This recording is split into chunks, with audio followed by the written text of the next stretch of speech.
Accelerated growth mind set with life skills. So ఈ programme are ఈ training programme యొక్క name. So accelerated growth mind set అని అంటే ఏంటి అంటే, జనరలీ మనం కూడా లైఫ్లో గ్రో అవ్వాలి అనే ఒక ఇదితో అందరం ఆలోచిస్తాం, కానీ యాక్సిలరేటెడ్గా ఎలా ఆలోచించాం అంటే కొంచెం స్పీడ్గా ఎలా ఆలోచించాం. సో ఈ యాక్సిలరేటెడ్కి ఇంకొక వర్డ్ ఏంటి అంటే, యాక్చువల్ వర్డ్ ఎక్స్పోనెన్షియల్. ఎక్స్పోనెన్షియల్ అని అంటే ఎవరైనా చెప్తారా? ఎక్స్పోనెన్షియల్ గ్రోత్ అంటే ఫర్ ఎక్స్పోనెన్షియల్ పవర్. సో అంటే ఫర్ ఎగ్జాంపుల్ ఇంకా మీకు క్లియర్గా అర్థం అవ్వాలి అంటే 2+3 ఎంత? 4. 2+3 5. 2+4 6. 2+5 7. 2/3 ఎంత? 2+3 ఎంత? 5. 2/3 ఎంత? 8. 2+4 ఎంత? 6. 2/4 ఎంత? 16. 2+5 ఎంత? 2/5 ఎంత? 32. అంటే నార్మల్గా పీపుల్ ఆలోచించేది ఎలా ఉంటుంది అంటే, like 1 step 2+1 2+3 2+4 2+5 or something +1 something +2. Or ఇప్పుడు మన శాలరీ 10,000 అని అనుకోండి, let us consider. So next year నేను 10,000 ప్లస్ హార్డ్లీ 10% అంటే ఇంకొక 1,000, ఆర్ 20% అంటే ఇంకొక 2,000. లైక్ 10,000 + 1,000, 10,000 + 2,000, 10,000 + 3,000, 10,000 + 4,000 ఇలా మనందరూ ఉంటాం. మోస్ట్ ఆఫ్ ది పీపుల్ నాతో సహా అందరూ ఉండేది ఇలానే. సో ఇలా కాకుండా 10,000/2 అవ్వాలనో, 10,000/3 అవ్వాలనో, పోనీ 20,000 + /2 అవ్వాలనో, 20,000/3 అవ్వాలనో. సో ఇది యాక్సిలరేటెడ్ గ్రోత్. అలా ఆలోచించే మైండ్ సెట్. అర్థమైందా? సో ఎడిషనల్గా అంటే మన శాలరీకి +1,000 2,000 3,000 ఇలా అవ్వాలి అనుకునే వాళ్ళు నార్మల్ పీపుల్. అలా కాకుండా సో కొంచెం హై లెవెల్లో పవర్స్లో ఆలోచించగలిగితే, సో అది ఎలా ఆలోచించాలి అనేది మనం నేర్చుకోబోతున్నాం. అర్థమైందా? సో నార్మల్గా నిదానంగా వెళ్దాంలే అని కాకుండా హై లెవెల్లో గ్రో అవ్వాలి అంటే మనకి, ఆర్ గ్రో అవ్వటానికి ఆలోచించాలి అంటే మనకి ఎలాంటి స్కిల్స్ కావాలి, ఎలాంటి క్వాలిటీస్ కావాలి, మనం ఎలా ఉంటే ఫాస్ట్గా గ్రో అవుతాం. క్లారిటీ వచ్చిందా? సో నిజంగా మీరు ఇక్కడ ఉన్న వాళ్ళు ఎంతమంది యాక్సిలరేటెడ్గా గ్రో అవ్వాలి అనుకుంటున్నారు? నేను అవ్వాలి అనుకుంటున్నాను. నాట్ ఈవెన్ /2 /3 కాదు, like at down the line ఒక 3 years లోపు నేను /100 అవ్వాలి అనుకుంటున్నాను. ఇప్పుడు నేను ఎక్కడున్నాను అక్కడ. సో ఇఫ్ మీరందరూ కూడా నిజంగా అనుకుంటే, ఈ ప్రోగ్రామ్ ఎన్ని రోజులు జరిగిన, అది 5 days జరగవచ్చు, 6 days జరగవచ్చు, పర్ డే 2 hours చొప్పున 10 hours ప్రోగ్రామ్ అవ్వచ్చు, 12 hours ప్రోగ్రామ్ అవ్వచ్చు. సో నా క్యాలిక్యులేషన్స్ ప్రకారం ఒక 10 hours. బట్ మీ పార్టిసిపేషన్ని బేస్ చేసుకొని, మీరు రెస్పాండ్ అయ్యే దాన్ని బేస్ చేసుకొని, మీరు అడిగే డౌట్స్ని బేస్ చేసుకొని అనదర్ 2 hours ఇంక్రీజ్ అవ్వచ్చు. So hardly we're going to finish this programme by Friday or Saturday. So మనం ఎంత బాగా వింటాం, ఎంత బాగా ఇంటరాక్ట్ అవుతాం అనేది నిజంగా ఇందులో చాలా చాలా ఇంపార్టెంట్. సో దానికి అంటే ఇలాంటి ప్రోగ్రామ్ ఐఎమ్ ష్యూర్ ఏ కంపెనీలో జరగదు, ఏ చైర్మన్ నుంచోనే ఎవడు చెప్పడు. అండ్ వాడు గ్రో అవ్వాలి అని అనుకుంటాడు, కానీ వాళ్ళ ఎంప్లాయీస్ ఎక్స్పోనెన్షియల్గా గ్రో అవ్వాలి, పోనీ యాక్సిలరేటెడ్గా గ్రో అవ్వాలి అని ఎవరు కలగండ్రు. దానికోసం ఎవరు టీచ్ చేయరు, ఎవరు కష్టపడరు. అది none of their business. So ఏ కాడికి ఎంప్లాయీస్ని ఎలా వాడుకోవాలి అని వాడు ట్రైనింగ్స్ తీసుకుంటాడు, కానీ ఎంప్లాయీస్ ఎలా పని చేస్తే బాగుంటుంది, ఎంప్లాయీస్ ఎలా గ్రో అవ్వాలి అని ఎవరు హెడ్ఏక్ తీసుకోరు. సో అలాంటి కంపెనీలో మీరున్నందుకు కంగ్రాచులేషన్స్. ఓకే, సో ప్లీజ్ ఎంత అంటే ఎలా ఉండాలి అంటే, ఇది వినేటప్పుడు నా వైపు నుంచి కొన్ని రిక్వెస్ట్ అనుకోండి, గ్రౌండ్ రూల్స్ అనుకోండి. ఐ నో మీరందరూ చాలా నేర్చుకున్నారు, ఐ నో మీ అందరికీ చాలా ఎబిలిటీస్ ఉన్నాయి, ఐ నో మీరు ఇలాంటి ప్రోగ్రామ్స్ చాలా చోట్ల అటెండ్ అయ్యి ఉంటారు. But still empty your cup అంటే మీ బ్రెయిన్ ఎంటీ చేసేసాం.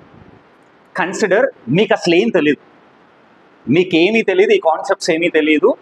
మీరు ఒక ఫ్రీ మైండ్తో అంటే మీ బ్రెయిన్ని ఎంటీ చేసి ఈ క్లాస్లో కూర్చోండి. నేను అది విన్నాను, ఇది చేశాను, ఇది ఇలా కాదు కదా, అలా కదా, సో ఇలా చెప్తున్నారేంటి, అలాంటి డౌట్స్ ఏమైనా ఉంటే అడగొచ్చు, నో ప్రాబ్లం. కానీ మీరు ఏదో వచ్చి రాని నాలెడ్జ్తోనో సగం నాలెడ్జ్తోనో ఈ సెషన్ వినటం వల్ల మీకు కానీ నాకు కానీ ఎటువంటి లేదు.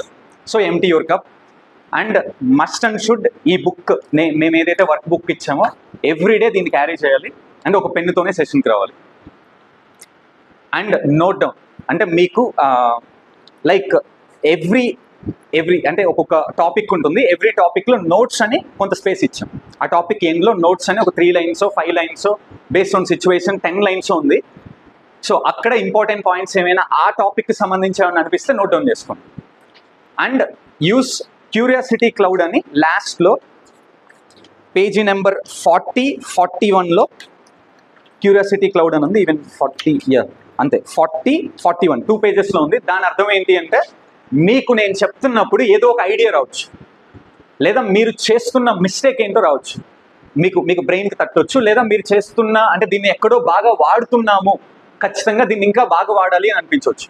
ఇలా మీకు ఏదైనా బాగా ఇంపార్టెంట్ అని అనిపించిన ఐడియాస్ వచ్చినా, ఆర్ దీన్ని ఖచ్చితంగా నేను ఇంప్లిమెంట్ చేయాలి ఎట్ ఎనీ కాస్ట్, ఇది నా లైఫ్కి చాలా ఇంపార్టెంట్ అని అనిపించిన, go to page number 40 and 41 curiosity క్లౌడ్లో నోట్ డౌన్ చేయండి. అండ్ ద సేమ్ వే మీకు ఏదైనా నాకు బుర్ర పగిలిపోయేంత డౌట్ ఉంది అని అనుకుంటే మాత్రం వెంటనే అడగండి, కానీ దాన్ని హోల్డ్ చేయగలను, కొద్దిసేపు నేను హోల్డ్ చేయగలను అని అనుకుంటే అది కూడా అక్కడ రాసేసుకోండి. డౌట్స్ వచ్చిన క్యూరియాసిటీ క్లౌడ్లో రాయండి. అండ్ ఏదైనా బాగా చాలా చాలా చాలా ఇంపార్టెంట్ అని అనిపించినా కానీ అక్కడ నోట్ చేయండి క్యూరియాసిటీ క్లౌడ్లో. క్లియర్? ఆర్ ఆ టాపిక్ సంబంధించి ఏమైనా ఇంపార్టెంట్ పాయింట్స్ ఏమైనా ఉంటే నోట్స్ అని మీకు ఆల్రెడీ ఎవ్రీ టాపిక్ దగ్గర స్పేస్ ఇచ్చాం, అక్కడ నోట్ చేయొచ్చు. అండ్ లైక్ ఇంకొక ఇంపార్టెంట్ గ్రౌండ్ రూల్ ఏంటి అంటే ఈ సెషన్లో మీరు ఒక్కళ్ళే ఉన్నారు, నేను టీచ్ చేస్తుంటే మీరు వింటున్నారు. ఇప్పుడు రేణు అన్న మాట్లాడితే పావని సెటైర్ వేసిద్దను, లేకపోతే రేణు అన్న ఏదన్నా డౌట్ అడిగితే వేరే వాళ్ళు ఏమైనా కామెంట్ చేస్తారనో, లేకపోతే సిగ్గుతోనో మొహమాటంతోనో ఈ క్లాస్లో కూర్చుంటే పని అవ్వదు. మీకు అనవసరం. ఇక్కడ 10 మంది ఉండనివ్వండి, 11 మంది, 12 మంది, what ever it may be, అది అసలు మీ పని కాదు, మీకు అనవసరం వాళ్ళతో. మీ గ్రోత్ కోసం, మీరు లైఫ్లో సక్సెస్ అవ్వడానికి మీరు ఈ క్లాస్కి అటెండ్ అయ్యారు, ఇంకెవరితో మీకు సంబంధం లేదు. సో మీరు ఇప్పటి వరకు మీకోసం ఎంత టైం స్పెండ్ చేశారో నాకు తెలియదు. Give me 10 hours. అది ఎలా ఉండాలి అంటే మీరు ఒక్కళ్ళే వింటున్నారు అని ఫీల్ అవ్వాలి, మీరు ఓపెన్గా ఇంటరాక్ట్ అవ్వాలి, డౌట్స్ అడగాలి, ఏదైనా క్వశ్చన్స్ అడిగినప్పుడు దానికి ఆన్సర్స్ చేయాలి, ఎవరి గురించి ఆలోచించకుండా ఫుల్గా ఈ గేమ్లో ప్లే చేయండి. Trust me, after completion of either 10 hours or 12 hours, like మీరు ఏదో నేర్చుకున్నాము, మన లైఫ్ ఇంకొక టర్నింగ్ ఏదో అవ్వబోతుంది అనే ఒక సాటిస్ఫాక్షన్ని, కాన్ఫిడెన్స్ని తీసుకొచ్చే రెస్పాన్సిబిలిటీ నాకు. కానీ మీరు ఒక్కళ్ళే ఉన్నట్లే వినాలి, ఇంకెవరితో మీకు సంబంధం లేదు. మీకు అంతకుముందు సిగ్గో మొహమాటమో బిడియమో ఏమన్నా ఉంటే ప్లీజ్ లివ్ ఇట్, ఇప్పుడే వదిలేసింది. నెక్స్ట్ సో డౌట్స్ ఏమైనా వచ్చినప్పుడు డెఫినెట్లీ నేను ఫ్రీక్వెంట్గా టైం ఇస్తాను. టైం ఇవ్వకపోతే అది బాగా ఇంపార్టెంట్ అయితే నన్ను ఆపేసి అడగండి. అది అంత ఇంపార్టెంట్ కాదు, ఒక 2 minutes 3 minutes హోల్డ్ చేయొచ్చు అనుకుంటే వెయిట్ చేసి అడగండి. అండ్ ఏదైనా యాక్టివిటీస్ జరుగుతాయి, ఖచ్చితంగా యాక్టివిటీస్ జరుగుతాయి. యాక్టివిటీస్ జరిగినప్పుడు ఆ యాక్టివిటీస్లో 100% ప్రాక్టీస్ లైక్ పార్టిసిపేషన్ నాకు కావాలి. Clear? Any doubts? No? So బేసిక్గా మనం ఏమి నేర్చుకోబోతున్నామంటే యాక్చువల్లీ లైక్ ఇది సెషన్స్ అనేది తీసేసేయండి, జస్ట్ ఇవి మాత్రమే చూడండి. ఫస్ట్ లైఫ్ స్కిల్స్, ఒక 10 లైఫ్ స్కిల్స్ మనం నేర్చుకోబోతున్నాం. మన లైఫ్కి రిక్వైర్మెంట్ ఉన్న 10 లైఫ్ స్కిల్స్ మనం నేర్చుకోబోతున్నాం. ఇక్కడ పేజీ నెంబర్ 4 ఉంది కదా, పేజీ నెంబర్ 4లో లైఫ్ స్కిల్స్ అని ఒక కాలం కనపడుతుందా, లైఫ్ స్కిల్స్. సో అక్కడ నోట్ డౌన్ చేయండి. మనం ఏం లైఫ్ స్కిల్స్ నేర్చుకోబోతున్నాం అంటే self awareness, page number 4 life skills అనే కాలంలో వన్ బై వన్ కింద రాసుకుంటూ వెళ్ళాలి. Self awareness,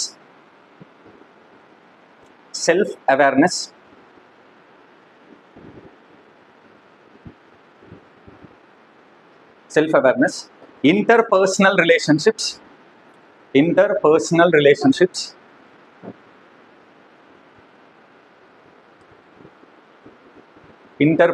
relationships, empathy,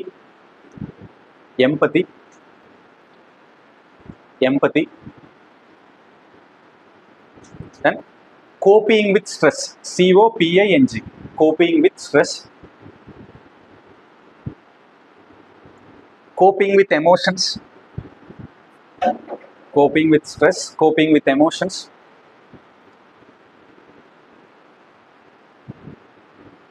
critical thinking, creative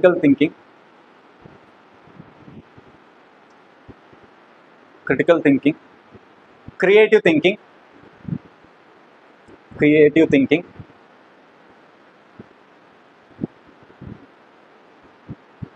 creative thinking, problem solving,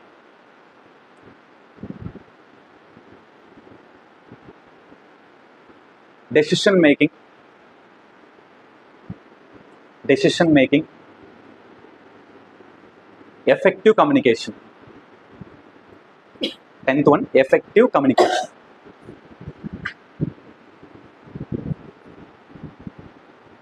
so ఇవి ఇప్పుడు మనం ఏవైతే మాట్లాడుకున్నాం అవన్నీ కూడా life skills, 10 life skills.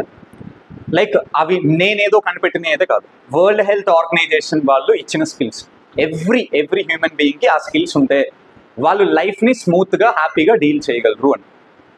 So అది ఎలా డీల్ చేయగలరు, నిజంగా ఆ స్కిల్స్ ఉంటే మనం లైఫ్లో సక్సెస్ఫుల్గా అవ్వగలమా అనేది ఒక్కొక్కటి డిస్కస్ చేస్తున్నప్పుడు మీకే క్లారిటీ వస్తుంది. అండ్ సెకండ్, ఇక్కడ ఒక హెడ్డింగ్ ఉంది, ఇక్కడ ఒక హెడ్డింగ్ ఉంది. So don't worry. Success essentials అని ఉంది కదా మీ బుక్లో, దాని కింద రాసుకోండి success essentials. First one, right attitude,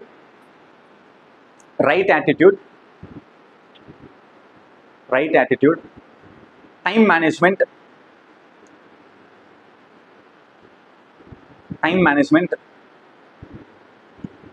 gratitude.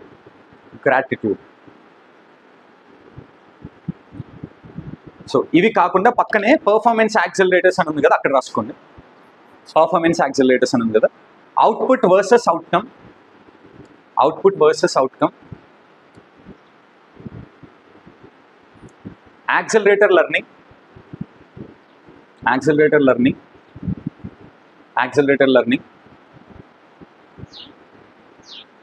then identity,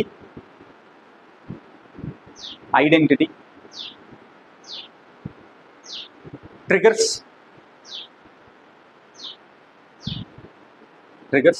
visualization,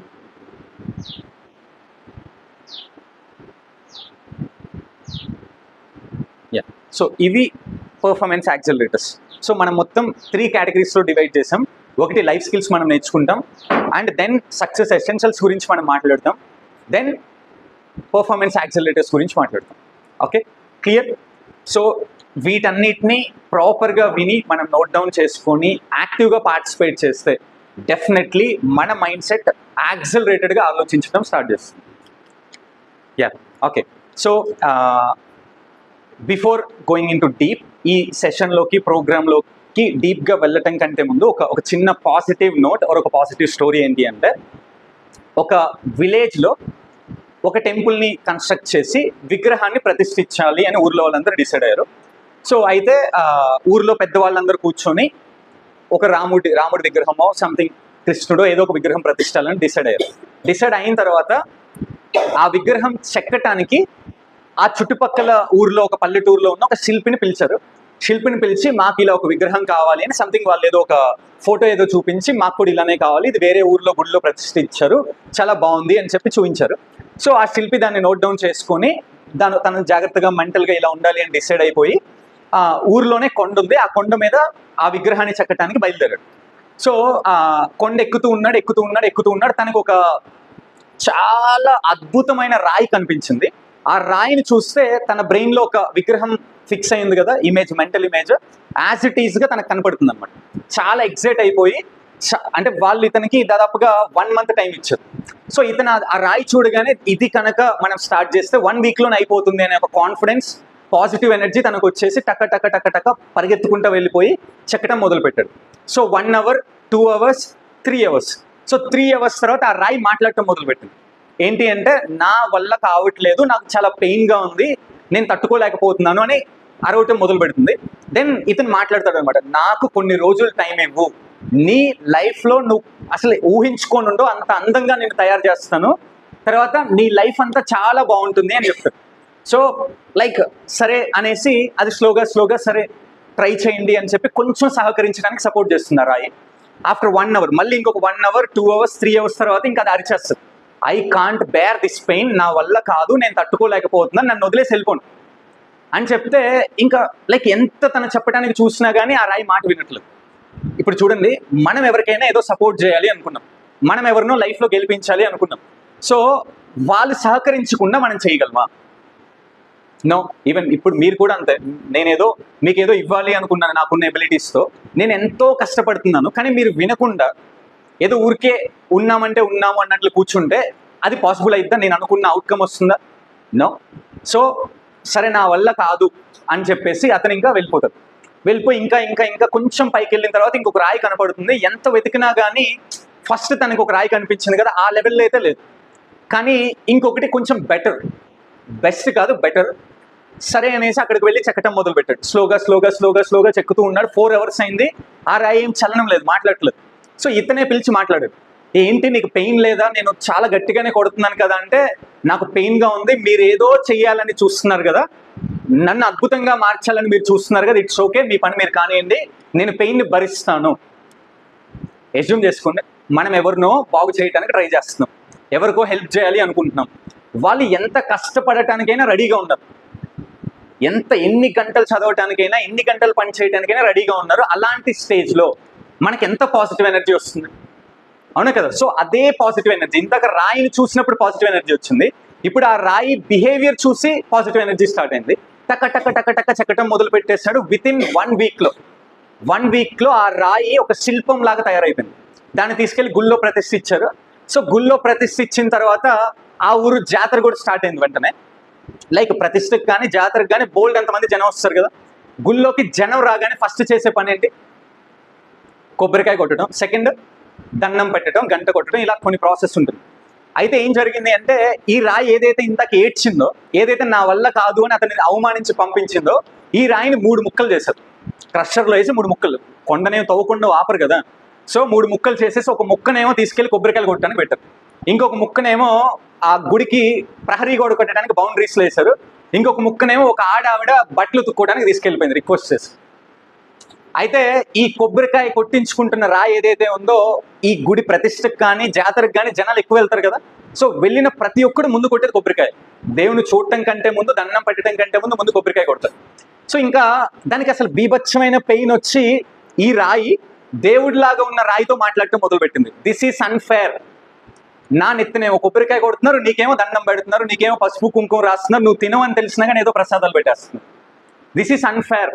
అసలు ఏంటిది? మన ఇద్దరం ఒకే చోట పుట్టాం కదా, ఇన్ఫాక్ట్ నీకంటే నేనే అందంగా ఉన్నాను, అది ఇది అని ఏదో సెంటిమెంటల్ డైలాగులు మాట్లాడుతుంటే ఆ విగ్రహం లాగున్న రాయి మాట్లాడటం మొదలుపెట్టింది. This is fair, 100% this is fair. How? Just go back, ఒక కొన్ని రోజులు వెనక్కి వెళ్తే ఫస్ట్ ఆ శిల్పి ఎవరి దగ్గరికి వచ్చారమ్మా? ఎవరి దగ్గరికి వచ్చారు? నీ దగ్గరికే. ఆ శిల్పిని అవమానించి తిట్టి నువ్వు పంపిస్తే, ఏ ఆప్షన్ లేక నా దగ్గరికి వచ్చినప్పుడు నేను సహకరించి, నేను సపోర్ట్ చేసి, నేను ఆ పెయిన్ భరిస్తే ఈరోజు నేను ఎంజాయ్ చేస్తున్నాను. అర్థమైందా? So this is life. So ఒక చిన్న లైన్ రాసుకోండి, మీకు ఎక్కడ స్పేస్ ఉంటే అక్కడ, కుదిరితే first page about the programme అని ఉంది కదా, దానిపైన రాయండి.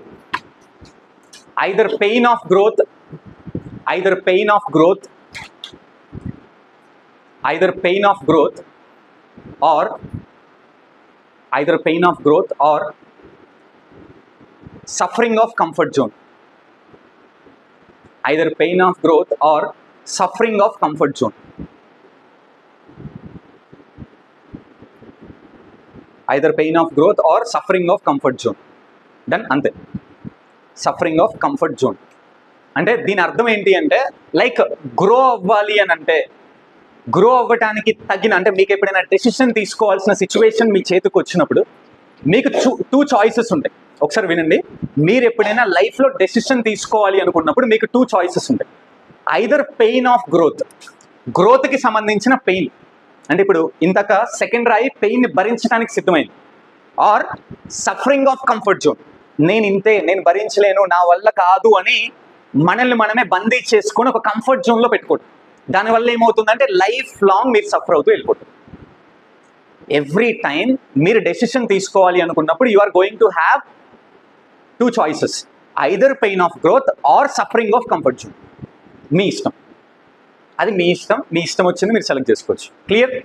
Yeah. So this is my positive note. And so మన ఫస్ట్ పార్ట్ ఏంటి అంటే లైఫ్ స్కిల్స్.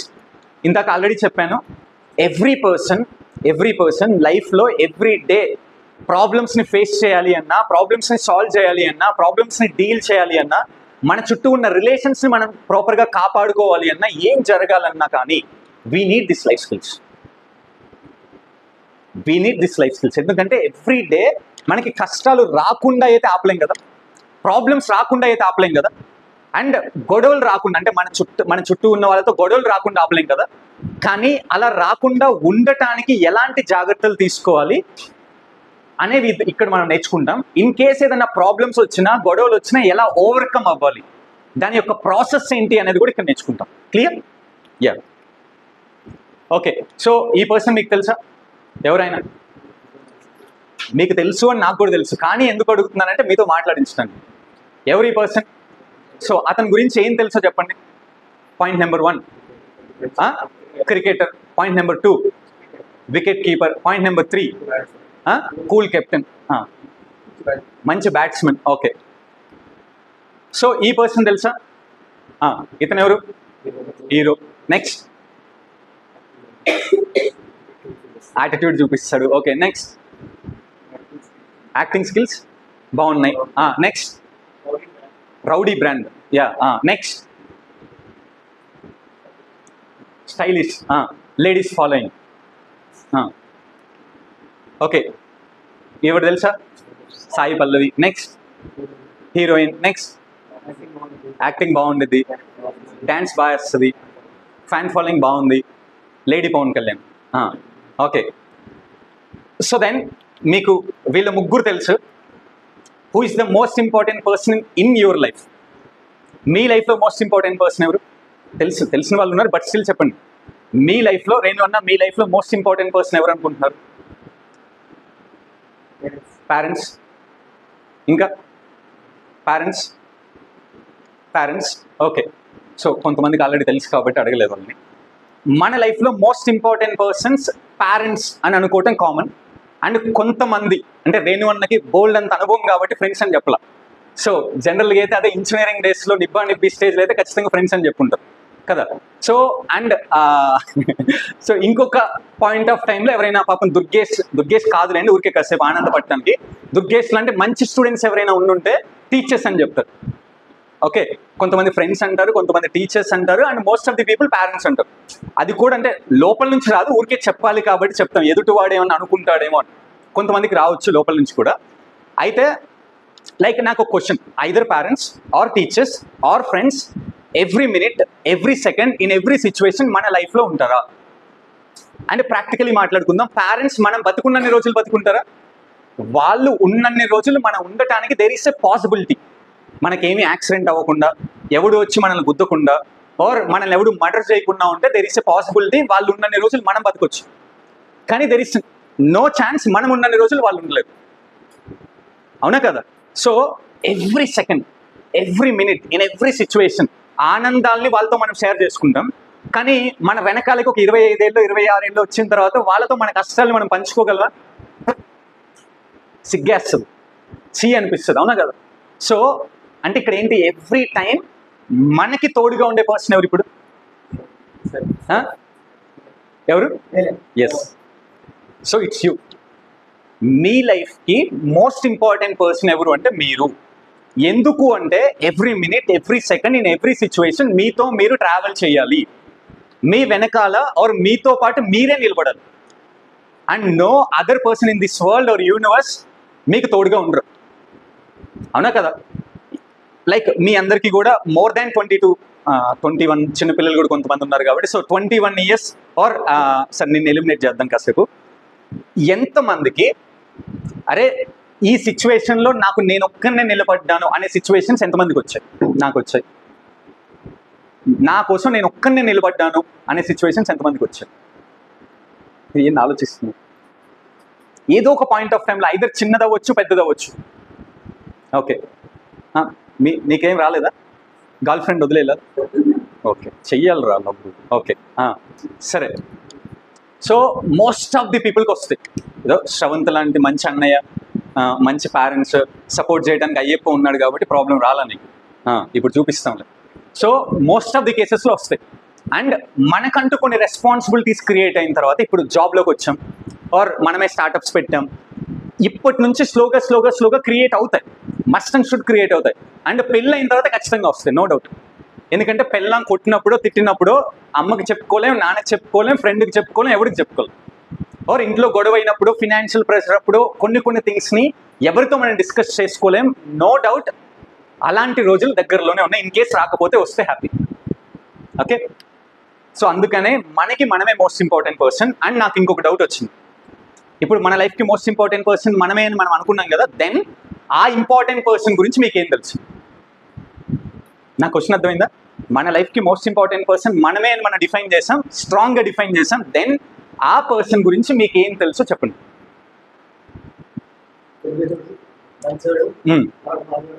Okay, good. చెప్పరా, ఇప్పుడే చెప్పా ఫుల్గా పార్టిసిపేట్ చేయాలని. ఏదో ఒకటో రెండో తెలుసు కదా, చెప్పు. నువ్వేం చేయగలవు, ఏం చేయలేవు, ఆర్ నీ గురించి ఏం తెలుసు నీకు? బాగా ఎడిటింగ్ చేయగలరు. ఇంకా ఓకే, సరే. సో బేసిక్గా నో డౌట్ ఇంక్లూడింగ్ మీ, మనందరికీ మన గురించి తెలిసింది చాలా తక్కువ. చాలా అంటే చాలా తక్కువ. అంటే మహా అంటే ఎంత తెలుసు అంటే, ఇప్పుడు రేణుకేశ్వర 4 ముక్కల్లో అతని గురించి చెప్పేశారు, ఇంకంతేనా? మన గురించి మనకు తెలిసింది చాలా అంటే చాలా చాలా తక్కువ. హార్డ్లీ ఇక్కడున్న మోస్ట్ ఆఫ్ ది పీపుల్కి తెలిసింది ఒక 30%, కొంతమందికి 50%, హైయెస్ట్ 70%. That's all. 70% కూడా నాకు తెలిసి ఎవరికి తెలియదు, హైయెస్ట్ 50%. సో మన గురించి మనం తెలుసుకోవటం నిజంగా చాలా చాలా చాలా ఇంపార్టెంట్. దాన్నే సెల్ఫ్ అవేర్నెస్ అంటారు. ఇంతక మనం ధోని గురించి చెప్పాం కదా, it indicates we have awareness about cricket. So మన సాయి పల్లవి గురించో మన రౌడీ గురించో చెప్పాం, it indicates we have awareness about movie industry. అవునా కదా? అండ్ మేబీ ఇక్కడ ఎవరైనా పొలిటీషియన్ బొమ్మ ఏదన్నా పెట్టుంటే మనలో చాలా మందికి we have awareness about politics. And అసలు ఇంకొక గమ్మత్ ఏంటి అంటే, దుర్గేష్ గురించి పావనిని అడిగితే పావని ఎక్కువ చెప్పేస్తుంది, చాలా చెప్పగలదు. అండ్ ఈవెన్ గణేష్ చెప్పగలరు, శ్రావణ్ చెప్పగలరు, ఇక్కడ ఉన్న వాళ్ళు చాలా ఎక్కువ మంది చెప్పగలరు. కానీ దుర్గేష్ గురించి చెప్పలేడు. ఈవెన్ మళ్ళీ దుర్గేష్ గణేష్ గురించి చెప్పగలరు. సో కానీ ఇక్కడ ఏంటి అంటే, మనకి లేని స్కిల్, మనం ఎప్పుడు ఆలోచించిన టాపిక్, డిస్కస్ అయిన సబ్జెక్ట్ ఏంటి అంటే సెల్ఫ్ అవేర్నెస్. మన గురించి మనం తెలుసుకోవడాన్నే సెల్ఫ్ అవేర్నెస్ అంటే. Clear? So then let's learn self awareness. So what is self awareness?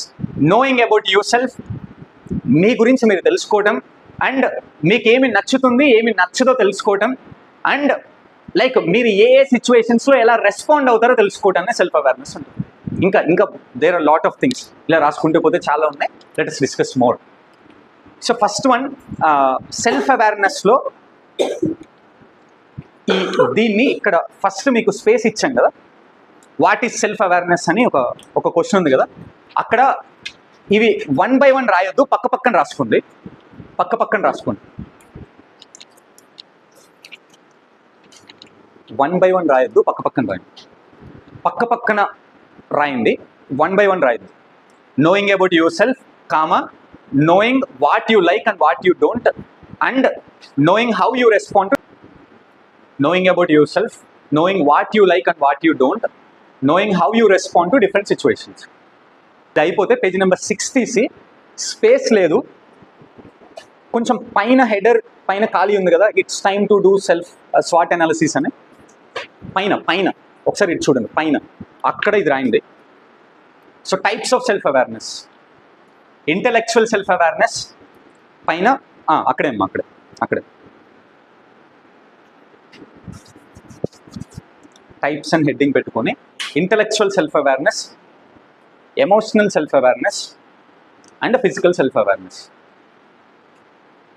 Intellectual self awareness, emotional self awareness, physical self awareness.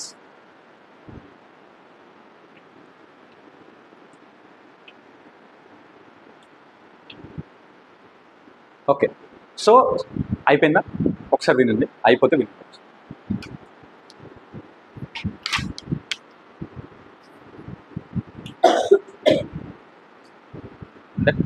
Okay, so self అవేర్నెస్లో కూడా అంటే మన గురించి మనం తెలుసుకోవాలి అని చెప్పాం కదా, ఏం తెలుసుకోవాలి, ఎలా కాదు, ఏం తెలుసుకోవాలి. వాట్ ఇంటెలెక్చువల్ అంటే మన బ్రెయిన్తో డీల్ చేసే థింగ్స్లో మనం ఎక్కడ స్ట్రాంగ్గా ఉన్నాం, ఎక్కడ వీక్గా ఉన్నాం అనేది, ఆర్ దీనికి రిలవెంట్గా మన గురించి మనం తెలుసుకోవాలి ఇంటెలెక్చువల్గా. అండ్ ఎమోషనల్గా అంటే మనం లైక్ థింగ్స్ని హ్యాండిల్ చేయగలుగుతున్నామా లేదా. అంటే ఎవరైనా తిట్టినప్పుడు వెంటనే మనకి ఇమీడియట్గా కోపం వస్తుందా, ఆర్ ఏదైనా ప్రాబ్లం రాగానే వెంటనే మనకి భయం వేస్తుందా, ఆర్ ఎవరైనా జోక్ వేస్తే మనకు నవ్వు వస్తుందా, నవ్వు రావట్లేదా. ఎమోషనల్గా ఇంకా దీని గురించి మళ్ళీ డీటెయిల్గా మాట్లాడతాను. ఎమోషనల్గా మనం ఎంత స్ట్రాంగ్గా ఉన్నాం, ఎక్కడ స్ట్రాంగ్గా ఉన్నాం, ఎక్కడ వీక్గా ఉన్నాం.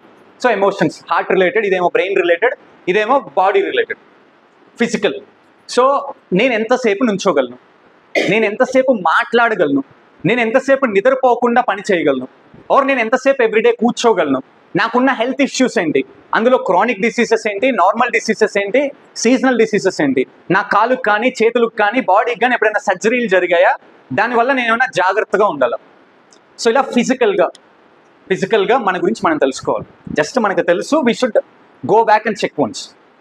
ఓకే, సో ఇంటలెక్చువల్గా same, like key skills at which you are good at or bad at, academics కానీ స్పోర్ట్స్ అండ్ ఫైనాన్స్. ఈ స్పోర్ట్స్లో కూడా నాట్ రిలేటెడ్ టు బాడీ, బ్రెయిన్కి సంబంధించి, and fine arts and soft skills, వీటిలో ఎక్కడెక్కడ మనం ఎలా ఉన్నాం అనే దాన్ని తెలుసుకోవడాన్ని ఇంటెలెక్చువల్ సెల్ఫ్ అవేర్నెస్ అంటారు. అండ్ నెక్స్ట్ ఎమోషనల్ సెల్ఫ్ అవేర్నెస్లో skills and abilities to handle stress and emotions. మన స్ట్రెస్ లెవెల్స్ని మనం హ్యాండిల్ చేయడానికి స్కిల్స్ అండ్ ఎబిలిటీస్ మనకి ఎక్కడి వరకు ఉన్నాయి, and skills and abilities to manage mental state ని మనం ఎంత లెవెల్ వరకు మేనేజ్ చేయగలుగుతున్నాం. Clear? So same physical health and physical fitness. ఇప్పుడు మనం 3 కేటగిరీస్ గురించి మాట్లాడుకున్నాం కదా, అవేంటి? Intellectual, emotional, physical. Very simple. Intellectual, emotional, physical. Simple. Brain, heart, body. Clear? అంటే గుర్తు పెట్టుకోవడానికి మొద్దు గుర్తులాగా. సో దీంట్లో మనం ఇంటర్నల్గా ఏం తెలుసుకోవాలి, ఎలా తెలుసుకోవాలి అనే దాని గురించి మాట్లాడదాం. దాన్నే స్వాట్ అనాలిసిస్ అంటారు. అండ్ దీన్ని క్లియర్గా వినండి. You can use this swat analysis in many aspects. ఎలా, ఎక్కడ కూడా నేను కొన్ని ఎగ్జాంపుల్స్ చెప్తాను. నాట్ ఓన్లీ మన గురించి మనం తెలుసుకోవడమే కాదు, చాలా ప్లేసెస్లో యూజ్ చేయొచ్చు. ఎలా కూడా నేను చెప్తాను. సో స్వాట్ అనాలిసిస్లో కొంచెం దాన్ని సింప్లిఫై చేయడానికి, స్వాట్ అంటే S for strengths, W for weaknesses, O for opportunities and T for threats. So ఈ స్ట్రెంగ్స్ అండ్ వీక్నెసెస్ని నేను ఏం చేశాను అంటే స్వాట్ అనాలిసిస్ని 2 కేటగిరీస్గా డివైడ్ చేశాను. First category internal factors, second category external factors. So internal ఫ్యాక్టర్స్లో స్ట్రెంగ్స్ అండ్ వీక్నెసెస్ ఉంటాయి, ఎక్స్టర్నల్ ఫ్యాక్టర్స్లో ఆపర్చునిటీస్ అండ్ థ్రెట్స్ ఉంటాయి. సో ఎందుకనే ఇంటర్నల్ ఫ్యాక్టర్స్ అన్నాను, ఎందుకని ఎక్స్టర్నల్ ఫ్యాక్టర్స్ అన్నానో చెప్తాను. ఎందుకు అంటే లైక్ స్ట్రెంగ్స్ అండ్ వీక్నెసెస్ అనేవి మీ లోపల ఉంటాయి. చాలామంది లెటెస్ట్ చెక్, నీ స్ట్రెంగ్స్ చెప్పరా.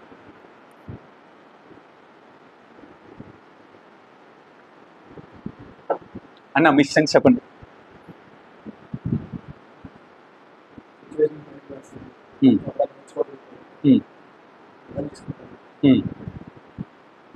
ఓకే, చాలు. ఇవన్నీ ఎవరి మీద డిపెండ్ అయ్యాయన్నా. సో అందుకనే ఇంటర్నల్ ఫ్యాక్టర్స్. ఇప్పుడు స్ట్రెంగ్స్ అనేవి completely, or strengths or weaknesses even, అవన్నీ ఎవరి మీద డిపెండ్ అవ్వవు. కొంతమంది ఏమంటారంటే మా మదర్ స్ట్రెంగ్త్ అనో, మా ఫాదర్ స్ట్రెంగ్త్ అనో, లేకపోతే మన చుట్టూ ఉన్న బ్రదర్సో సిస్టర్సో. Never never never. Strengths and weaknesses are internal factors. అవి ఎవరి మీద డిపెండ్ అవ్వవు, వాటికి ఎవరితో సంబంధం లేదు, మీతో మాత్రమే సంబంధం. అందుకే దాన్ని ఇంటర్నల్ ఫ్యాక్టర్స్ అని పెట్టాను. అండ్ ఎక్స్టర్నల్ ఫ్యాక్టర్స్, ఎందుకని ఇవి ఎక్స్టర్నల్ ఫ్యాక్టర్స్ అన్నాను అంటే ఆపర్చునిటీస్ అనేవి స్ట్రెంగ్స్ మీద డిపెండ్ అయింది. ఎలా? ఫర్ ఎగ్జాంపుల్ లైక్ రేణుకేశ్వరం అన్నకి పీపుల్ని హ్యాండిల్ చేయగలిగే స్ట్రెంగ్త్ ఉంది. దానివల్ల రేణుకేశ్వరం అన్నకు వచ్చే రాబోయే ఆపర్చునిటీస్ ఏముండొచ్చు, లైక్ అందరితో కలిసిపోవటం వల్ల మంచి నెట్వర్క్ ఉంటుంది. అండ్ రేణుకేశ్వరం అన్నకి రేణుకేశ్వరం అన్న ఎవరిని హెల్ప్ అడిగినా కానీ వాళ్ళు హెల్ప్ చేయడానికి ఆలోచిస్తారు, అది వాళ్ళ పరిధిలో ఉన్నప్పుడు. సో అలా మీకున్న స్ట్రెంగ్త్ వల్ల మీకు ఆపర్చునిటీ క్రియేట్ అయింది కదన్నా. అండ్ ఇప్పుడు నాకు ఒక స్ట్రెంగ్త్ ఉంది, సూపర్ స్ట్రెంగ్త్. ఏంటి అంటే నేను ట్రైనింగ్స్ ఇవ్వగలను. ఇప్పుడు ఒక కంపెనీస్ రన్ చేసే చైర్మన్కి ఆ స్ట్రెంగ్త్ ఉండొచ్చు, ఉండకపోవచ్చు కదా. సో నాకు ఆ స్ట్రెంగ్త్ ఉండటం వల్ల నాకు ఎలాంటి ఆపర్చునిటీ క్రియేట్ అయింది అంటే, ఒకటి నేను బయటికి వెళ్ళి మనీ సంపాదించగలను, 2 నా టీమ్స్కి నేనే ట్రైనింగ్ ఇచ్చి వాళ్ళు గ్రో అయ్యేలాగా, వాళ్ళ ద్వారా నా కంపెనీ గ్రో అయ్యేలా నేను చేయగలను. I have opportunity. And maybe like శ్రవణ్కి ఒక సోషల్ మీడియాని ఎలా హ్యాండిల్ చేయాలో క్రియేటివ్గా బాగా తెలుసు, ఎక్స్పీరియన్స్డ్. సో దాని స్ట్రెంగ్త్ వల్ల తనకున్న ఆపర్చునిటీ ఏంటి అంటే తన సోషల్ మీడియా, అంటే తను ఇప్పుడు ఒక ప్రాజెక్ట్ లీడ్ చేస్తున్నారు, ఇంజనీర్ స్కూప్స్ అనే ప్రాజెక్ట్ని. తన సోషల్ మీడియాని ఏ కంపెనీ మీద కానీ, ఏ ప్రాజెక్ట్ మీద కానీ, ఏ వ్యక్తి మీద కానీ డిపెండ్ అవ్వకుండా తనే గ్రో చేసుకోగలిగే ఆపర్చునిటీ ఉంది. దాని ద్వారా లీడ్స్ జనరేట్ చేసుకోవచ్చు. ఎస్ సార్, అవునా కదా? అలా మన స్ట్రెంగ్స్ వల్ల మనకు ఆపర్చునిటీస్ క్రియేట్ అవుతాయి. అండ్ ఇక్కడ మోస్ట్ ఆఫ్ ది పీపుల్ మీ అందరికి ఉన్న మీ పర్టికులర్ స్ట్రెంగ్స్ వల్ల మీరు ఇక్కడ ఉన్నారు ఈరోజు, అవునా కదా? మీరు ఇక్కడ యాటమ్స్లో టీమ్ మెంబర్స్గా ఉండటానికి రీజన్స్ మీ కంటెంట్ రైటింగ్ అవ్వచ్చు, అతనికి ఒకటి, ఒక్కొక్కరికి ఒక్కొక్క స్ట్రెంగ్త్, ఈవెన్ నాకు కూడా. సో మన స్ట్రెంగ్స్ వల్ల మనకు ఆపర్చునిటీస్ క్రియేట్ అవుతాయి, అది క్లియర్. అండ్ సమ్ టైమ్స్ మనకున్న స్ట్రెంగ్స్ వల్ల ఆపర్చునిటీస్ ఆల్రెడీ కనపడకపోవచ్చు, బట్ వీ క్యాన్ క్రియేట్. కొన్నిసార్లు మనమే క్రియేట్ చేసుకోవచ్చు. అండ్ వీక్నెసెస్ వల్ల థ్రెడ్స్ క్రియేట్ అవుతాయి. ఎలా అని అంటే, ఫర్ ఎగ్జాంపుల్ లైక్ ఒక పర్సన్కి హెల్త్ గురించి పట్టించుకోవటం తెలీదు, అంటే తన హెల్త్, నేనే అనుకోండి, నా హెల్త్ గురించి పట్టించుకోవటం నాకు చేత కాదు. అలాంటి సిచ్యువేషన్స్లో నేను మాట్లాడుతూనే ఉంటాను, పని చేస్తూనే ఉంటాను, సరిగ్గా తినను, సరిగ్గా నిద్రపోను. నాకు రాబోయే థ్రెట్ ఏంటి? హాస్పిటల్కి వెళ్తాం, హాస్పిటల్ అడ్మిట్ అవ్వడం, అంతే కదా, సింపుల్ కదా. నాకు రాబోయే థ్రెట్ ఏంటి అంటే నేను హాస్పిటల్ అడ్మిట్ అయ్యి నా పనులన్నీ ఒక 4-5 రోజులు ఆపుకోవడం. అండ్ ఒక పర్సన్ ఒక హోటల్ ఉంది అనుకోండి, ఒక హోటల్ రెస్టారెంట్లో ఫుడ్ సూపర్, చాలా అంటే చాలా అద్భుతంగా ఉంటుంది. కానీ వాడికి ఉన్న వీక్నెస్ ఏంటి అంటే ఆ హోటల్లో రెస్టారెంట్లో హైజీన్గా మెయింటైన్ చేయడం చేత కాదు. ఇప్పుడు లైక్ ఫర్ ఎగ్జాంపుల్ దుర్గా రెస్టారెంట్కి వెళ్ళాడు, ఫుడ్ తిన్నాడు, కానీ ఈగలు ఉన్నాయి, దోమలు ఉన్నాయి, పైన బల్లీలు ఉన్నాయి, అన్నీ ఉన్నాయి. రెండోసారి వెళ్తావు దుర్గా, ఫుడ్ బాగుందిరా. మోస్ట్ ఆఫ్ ది పీపుల్ వెళ్ళటం పక్కన పెడితే వాడు ఏం చేస్తాడు అంటే, రేణు అన్న ఒక రోజు వచ్చారే, నేను ఆ పలానా రెస్టారెంట్కి వెళ్దాం అనుకుంటున్నానంటే, అన్న ప్లీజ్ అన్న వెళ్ళొద్దన్నా, అక్కడ అన్నం కంటే దోమలు ఎక్కువ ఉన్నాయని చెప్తారు, అవునా కదా? సో అంటే ఏంటి అంటే ఆ హోటల్ వాడుకున్న వీక్నెస్, స్ట్రెంగ్త్ ఏంటి? ఫుడ్ బాగా ఉండటం. వీక్నెస్ ఏంటి అంటే హైజీన్గా మెయింటైన్ చేయలేకపోవడం. దానివల్ల అతనికి వచ్చిన థ్రెట్ ఏంటి? రిపీటెడ్ కస్టమర్స్ ఇంకా రారు, వచ్చిన కస్టమర్స్ 100 మందిని చెడగొడతారు, లాస్ట్లోకి వెళ్తాడు, అవునా కదా? సో మన స్ట్రెంగ్స్ వల్ల ఆపర్చునిటీస్ ఎలా అయితే మనం క్రియేట్ చేసుకోగలమో, అండ్ మన వీక్నెసెస్ వల్ల కూడా మనకి ఇప్పుడో, రేపో, ఎల్లుండో, ఫ్యూచర్లోనో థ్రెట్స్ వచ్చే ఛాన్స్ ఉంది. క్లియర్? సో ఫస్ట్ మన స్ట్రెంగ్స్ ఏంటో మనం తెలుసుకోవాలి, మన వీక్నెసెస్ ఏంటో తెలుసుకోవాలి, మనకి ఎలాంటి ఆపర్చునిటీస్ ఉన్నాయో తెలుసుకొని దాన్ని బాగా యూస్ చేసుకోవాలి. మన వీక్నెసెస్ వల్ల ఎలాంటి థ్రెట్స్ క్రియేట్ అవుతాయో తెలుసుకొని ఆ థ్రెట్స్ని కంట్రోల్ చేయడానికి వీక్నెసెస్ని ఇంప్రూవ్ చేసుకోవాలి. అర్థమైందా? క్లారిటీ వచ్చిందా? సో దిస్ ఈస్ హౌ మన గురించి మనం తెలుసుకుంటాం. దీన్నే సెల్ఫ్ అవేర్నెస్ అంటారు. దానికి మనం వాడే టూల్ పేరే స్వాట్ అనాలిసిస్. క్లియర్? అర్థమైందా? ఏమైనా డౌట్స్ ఉన్నాయా? ఇక్కడ ఏమైనా డౌట్స్ ఉన్నాయా? I can give hundreds of examples if you want. అర్థమైందా? ఏమైనా డౌట్స్ ఉన్నాయా?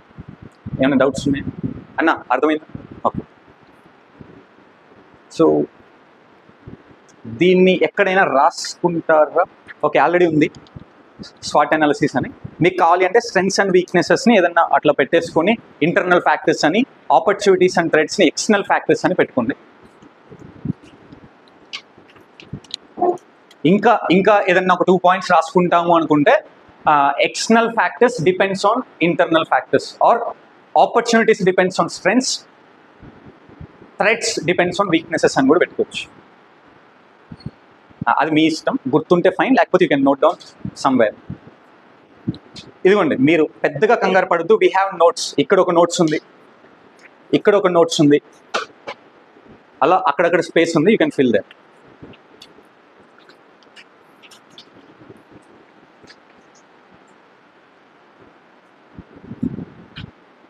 యా, సో పావని తెలివిగా ఏం చేసిందంటే, ఇక్కడ బాక్స్ ఉంది కదా, ఇవి ఇంటర్నల్ ఫ్యాక్టర్స్ అని ఇక్కడ డైరెక్ట్గా రాసేసింది, ఇవి ఎక్స్టర్నల్ ఫ్యాక్టర్స్ అని ఇక్కడ డైరెక్ట్గా రాసేసింది. అలా కూడా రాయొచ్చు. Good.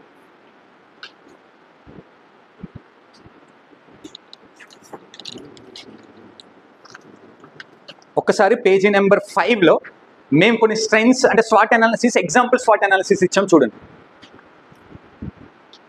Like English, singing, cricket, empathy, listening, painting. So ఇలా కొన్ని స్ట్రెంగ్స్ ఇచ్చాము, కొన్ని వీక్నెసెస్ ఇచ్చాము. సో స్ట్రెంగ్స్ వల్ల ఆపర్చునిటీస్ని మేము క్రియేట్ చేసి రాసాము చూడండి. ఇంగ్లీష్ వల్ల వచ్చే ఆపర్చునిటీ ఏంటి అంటే becoming writer, teacher, communicator, etcetera. అవునా కదా? ఇంగ్లీష్ రిలవెంట్గా he or she can become writer, teacher and communicator. And singing వల్ల వచ్చే opportunities, becoming singer and stage performance at events etcetera. అంటే మేము ఆపర్చునిటీని మేమే క్రియేట్ చేసాం, అలాంటి ఆపర్చునిటీ రావచ్చు అని. అండ్ రీసెంట్గా నేను ఒక చెక్ చేశాను, మనం కనుక మన స్ట్రెంగ్స్ అండ్ వీక్నెసెస్ని నోట్ డౌన్ చేయగలిగితే with the help of ChatGPT we can generate opportunities and threats. And చాట్ జీపీటీకి మనకున్నంత నాలెడ్జ్ ఉండకపోవచ్చు, ఆర్ అది ఎర్రర్స్ చేసే ఛాన్స్ ఉంది. కాబట్టి దాన్ని వెరిఫై చేసి మీకు కావాల్సిన ఆపర్చునిటీస్ని నిజంగా వచ్చే థ్రెడ్స్ ఉంచుకొని మిగతా వాటిని ఎలిమినేట్ చేయొచ్చు. అర్థమైందా? ఎందుకంటే మన బ్రెయిన్ ఒకలా ఆలోచిస్తే చాట్ జీపీటీ 360 degrees ఆలోచిస్తుంది కదా. సో మనం జనరేట్ చేసిన తర్వాత we can eliminate few things. But మన వర్క్ ఏంటి అంటే we need to work on strengths and weaknesses. మన ఇంటర్నల్ ఫ్యాక్టర్స్ మీద మనం వర్క్ చేస్తే చాలు. తర్వాత మన చాట్ జీపీటీకి మన ఇంటర్నల్ ఫ్యాక్టర్స్ ఇచ్చేసి 1-2 ఎగ్జాంపుల్స్ మనం ఇచ్చేసి నాకు ఇలా ఆపర్చునిటీస్ని క్రియేట్ చేయమంటే అదే ఇచ్చేస్తుంది. No worries. Okay, clear? అర్థమైందా? So far any doubts? No. So then let's prepare our SWOT analysis. Open page number 6. Page number 6 open చేశారా? పేజీ నెంబర్ 6లో strengths and weaknesses, opportunities and threats ఉన్నాయి. As of now ఆపర్చునిటీస్ని, థ్రెడ్స్ని ఎక్కువ priority ఇవ్వద్దు. ఇనీషియల్గా నేను మీకు ఒక 3 minutes టైం ఇస్తాను. 3 minutes. సో టైం 10:23 అయింది. 10:26 లోపు మీ బ్రెయిన్లోకి వచ్చే స్ట్రెంగ్స్ అండ్ వీక్నెసెస్ రాయండి. I will help you out. ఒక్కసారి నేను చెప్పే జాగ్రత్తగా వినండి. ఎలా నోట్ చేయాలి విజయ్? ఒక్కసారి వినండి. సో ఎలా నోట్ చేయాలి అని అంటే, మీ చైల్డ్హుడ్ నుంచి ఒక్కసారి టైం ట్రావెల్ చేయండి. ఏ విషయంలో మీ పేరెంట్స్, ఫ్రెండ్స్, టీచర్స్, మీ సరౌండింగ్స్లో ఉన్న పీపుల్ మిమ్మల్ని అప్రిషియేట్ చేశారు? అరే శ్రవణ్ నువ్వు బాగా మాట్లాడతావు, గణేష్ నువ్వు బాగా హార్డ్ వర్క్ చేస్తావు, దుర్గేష్ నువ్వు బాగా ఆలోచిస్తావు, ఆర్ ఏదో ఒక విషయాల్లో, చాలా విషయాల్లో మిమ్మల్ని అప్రిషియేట్ చేస్తుంటారు. అండ్ ఏ క్లాస్ టీచర్ మీకు బాగా క్లోజ్గా ఉన్నారు? సో ఇలా టైం ట్రావెల్ చేసి ఎక్కడెక్కడ మీకు అప్రిషియేషన్స్ వచ్చాయి, ఎవరెవరు మిమ్మల్ని బాగా పొగిడే వాళ్ళు కంటిన్యూగా, అండ్ ఏ దాంట్లో మీకు బాగా మార్క్స్ వచ్చేవి, అండ్ సేమ్ వే ఏ పని చేస్తుంటే మీరు ఇంకా చేయాలనిపిస్తూ ఉండేది. అర్థమైందా? అంటే కొన్నిసార్లు మనం ఒక పని చేస్తున్నప్పుడు ఎంత చేస్తున్నా కానీ మనకు అసలు అలుపు కానీ, నిద్ర కానీ, ఆకలి కానీ వేయదు. అలాంటి పనులు ఏంటి? అవన్నీ మీ స్ట్రెంగ్స్ అనే అర్థం, no doubt. Except social media చూస్తుంటే నాకు ఆనందంగా ఉంది, ఫ్రీ ఫైర్ ఆడుతుంటే నాకు ఆనందంగా ఉంది, పబ్జీ ఆడుతుంటే ఆనందంగా ఉంది, అలాంటి పనికిరాని కాకుండా పనికొచ్చే విషయాల్లో ఏ పని చేస్తుంటే నాకు అసలు దేన్ని నేను పట్టించుకోవట్లేదు, ఇవన్నీ మీ స్ట్రెంగ్స్. And vice versa. ఏ పని నేను చేస్తుంటే ఇంట్లో వాళ్ళు రోజు తింటున్నారు, అరే సరిగ్గా తినరా, టైంకి నిద్రపోరా, ఫోన్ వాడకురా, ఆర్ ఇది చదువురా, అది చదువురా, ఆర్ ఇలా ఏ విషయంలో మనం చైల్డ్హుడ్ నుంచి తిట్లు తిన్నాం, ఏ విషయంలో మనం చైల్డ్హుడ్లో కొట్టించుకున్నాం, అండ్ ఏ విషయం అంటే ఏ పని చేస్తుంటే చిరాకు వస్తుంది, నిద్ర వస్తుంది, డీవియేషన్ వస్తుంది, ఎస్కేప్ అవ్వాలి అని అనుకుంటాం. ఇవన్నీ మీ strengths and weaknesses. Note down చేయండి. డౌట్ వచ్చినప్పుడు అడుగు. రాసేటప్పుడు 3 categories ఆలోచించాలి. ఇంటలెక్చువల్గా ఆలోచించాలి, ఎమోషనల్గా ఆలోచించాలి, అండ్ ఫిజికల్గా కూడా ఆలోచించాలి. ఇంకా ఎక్స్ట్రా 1 minute తీసుకోండి. ఒకవేళ ఎవరిదైనా అయిపోతే కొన్ని ఆపర్చునిటీస్ అండ్ థ్రెడ్స్ కూడా రాయడానికి ట్రై చేయండి. మీకు వీలైనంత వరకు ఎంత రాయగలిగారో అంత రాశారు కదా. అండ్ ఇంకా తర్వాత సెషన్ అయిపోయిన తర్వాత ఈవినింగ్ ఏదో ఒక టైంలో కూర్చొని ఇంకా నోట్ చేయండి. అండ్ నెక్స్ట్ స్టెప్ ఏంటి అంటే, పేజీ నెంబర్ 7లో ఇంకొకటి ఉంది సేమ్. అది ఎందుకు ఇచ్చామంటే ఇప్పుడు దాన్ని కదిలించొద్దు. అది కేవలం దాన్ని ఏం చేయాలంటే, prepare SWOT analysis with the help of friends and family. Me friends and ఫ్యామిలీకి కాల్ చేయండి, ఆర్ దగ్గర ఎవరైనా ఉంటే కలవండి. వాళ్ళతో కూర్చొని వితౌట్ ఎనీ జడ్జ్మెంట్ వాళ్ళని అడగండి, నా స్ట్రెంగ్స్ ఏంటో, వీక్నెసెస్ ఏంటో కొంచెం చెప్పండి అని అడగండి. ఆపర్చునిటీ థ్రెడ్స్ గురించి వాళ్ళతో మాట్లాడొద్దు, ఓన్లీ స్ట్రెంగ్స్ అండ్ వీక్నెసెస్ గురించి వాళ్ళని అడగండి. నా స్ట్రెంగ్స్ ఏంటి, నా వీక్నెసెస్ ఏంటి అని అడిగి వాళ్ళ దగ్గర తెలుసుకొని వాళ్ళు చెప్పేటప్పుడు ఇది నాకు లేదు, నేను ఎప్పుడు అట్లా చేయలేదు, ఇట్లా చేయలేదు, అట్లా చేయలేదు అని డోంట్ జడ్జ్. క్లియర్గా వాళ్ళు చెప్పేది ఏమీ మాట్లాడకుండా నోట్ డౌన్ చేసుకోండి. మీరు వాళ్ళని జడ్జ్ చేశారంటే వాళ్ళు చెప్పరు. ఒకవేళ చెప్పినా ఇక్కడ నుంచి తీసుకొని వచ్చి ఇక్కడ చెప్తారు, ఇక్కడ వీక్నెస్ని తీసుకొచ్చి స్ట్రెంగ్త్లో చెప్తారు. మీరంటే భయం వేసి.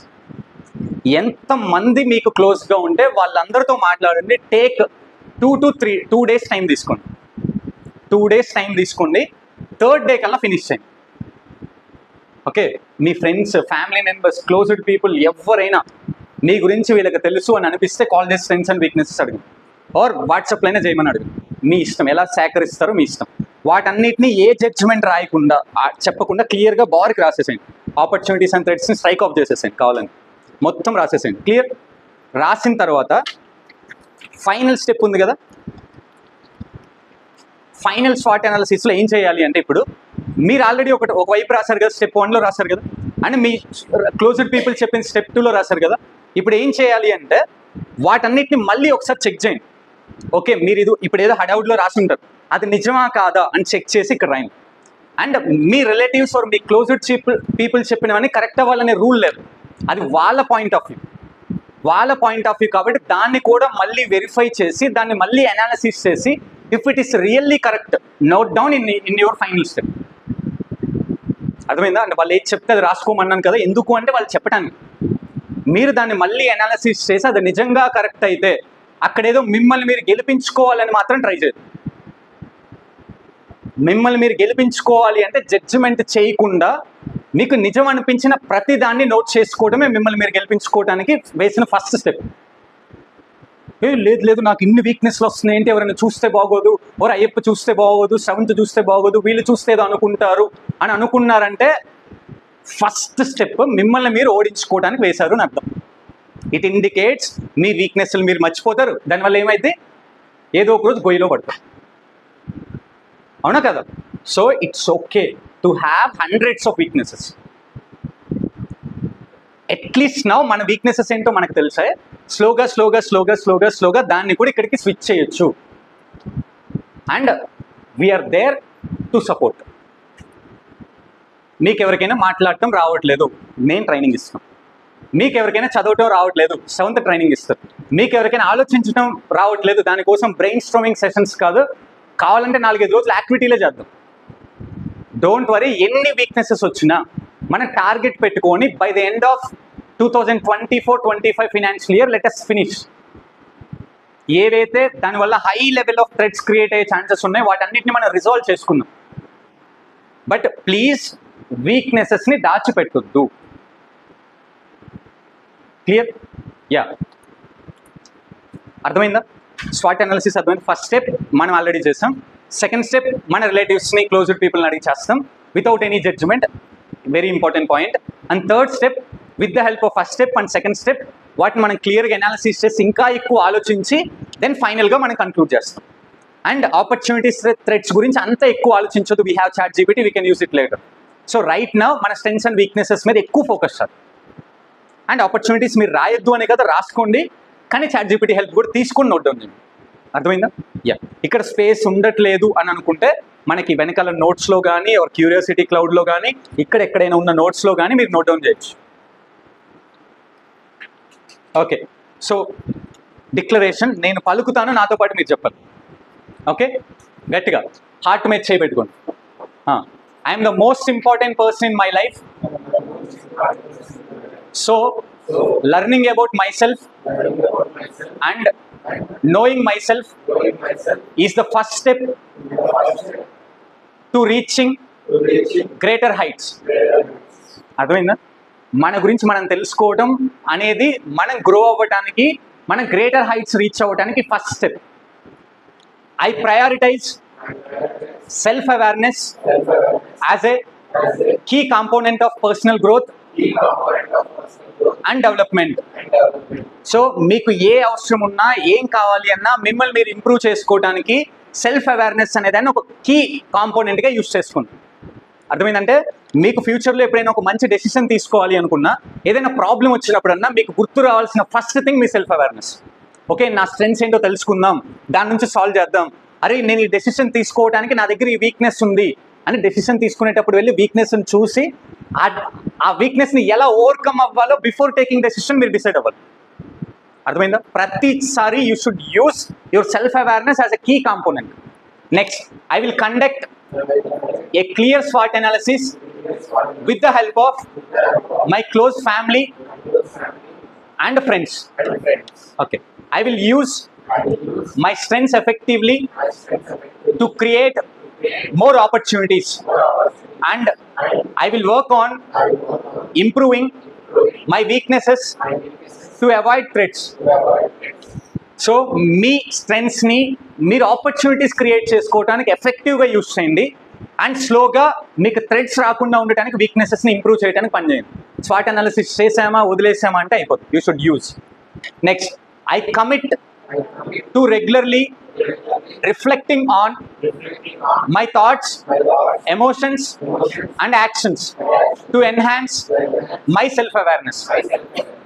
Okay, so every day end of the day మీరు ఎలా అయితే రిపోర్ట్ రాస్తున్నారో నిద్రపోయే ముందు కానీ ఆర్ ఫోన్ని మూసేసి పక్కన పెట్టే ముందు కానీ రిఫ్లెక్ట్ యువర్ డే. ఈ రోజు నేను ఏదైనా బెటర్గా చేశానా, ఈ రోజు నేను ఎక్కడైనా ఫెయిల్ అయ్యానా, ఈ రోజు నేను ఏమైనా పిచ్చిగా బిహేవ్ చేశానా, ఈ రోజు నేను అద్భుతంగా మేధావిలాగా ఎక్కడైనా బిహేవ్ చేశానా, ఇవన్నీ మీరు రిఫ్లెక్ట్ చేసి అక్కడ మీకు ఏదైనా బెటర్ థింగ్స్ కనపడి అది మీ స్ట్రెంగ్స్లో ఆల్రెడీ నోట్ డౌన్ చేసుకోకపోతే, మీ వీక్నెసెస్లో ఆల్రెడీ నోట్ డౌన్ చేసుకోకపోతే నోట్ డౌన్ చేయాలి. అర్థమైందా? అది last point. Reflect every day or ఫ్రీక్వెంట్గా మీ టైం ట్రావెల్ చేయండి వెనక్కి. అర్థమైందా? ఫోన్లు ఉన్నాయి అందరి దగ్గర, దీన్ని ఫోటో తీసుకోండి. ఇప్పుడు రాయడానికి టైం లేదు, ఫోటో తీసుకొని తర్వాత ఫ్రీ టైంలో రాయండి. కానీ రేపటికి అది ఫిల్ అయింది. నేను కూడా టీచర్ లాగా చెక్ చేస్తాను, no doubt. Any doubt so far self awareness related, స్వాట్ అనాలిసిస్ రిలేటెడ్, మనం ఇప్పటి వరకు డిస్కస్ చేసిన థింగ్స్ మీద ఏమైనా డౌట్స్ ఉన్నాయా? డౌట్స్ ఉంటే ప్లీజ్ హ్యాపీగా అడగండి. చాలా ఓపిక్గా చాలా క్లియర్గా చెప్తాను నేను. No? Sure? Sure. Vijay, any doubts?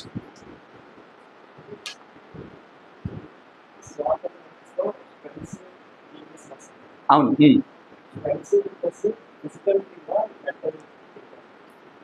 అంటే స్ట్రెంగ్స్ అండ్ వీక్నెసెస్ అనేవి ఇంటర్నల్ ఫ్యాక్టర్స్. నీ లోపల ఐదర్ ఫిజికల్గా ఆర్ మెంటల్గా ఆర్ ఇంటలెక్చువల్గా నీ లోపలే ఉంటాయి. అర్థమైంది? అంటే ఫర్ ఎగ్జాంపుల్ నాకు లైక్ ఒక క్రోనిక్ డిసీజ్ ఉంది. నాకు వింటర్లో ఎవ్రీ వింటర్ నాకు క్రోనిక్ కాఫ్ స్టార్ట్ అవుతుంది. సో అది ఫిజికల్గానే కదా, అది నా వీక్నెస్. సో నేను తిన్నా తినకపోయినా, నేను ఎంత సన్నగా ఉన్నా కానీ నేను రోజుకి 6 గంటలు స్టేబుల్గా నిలబడి క్లాసులు చెప్పగలను.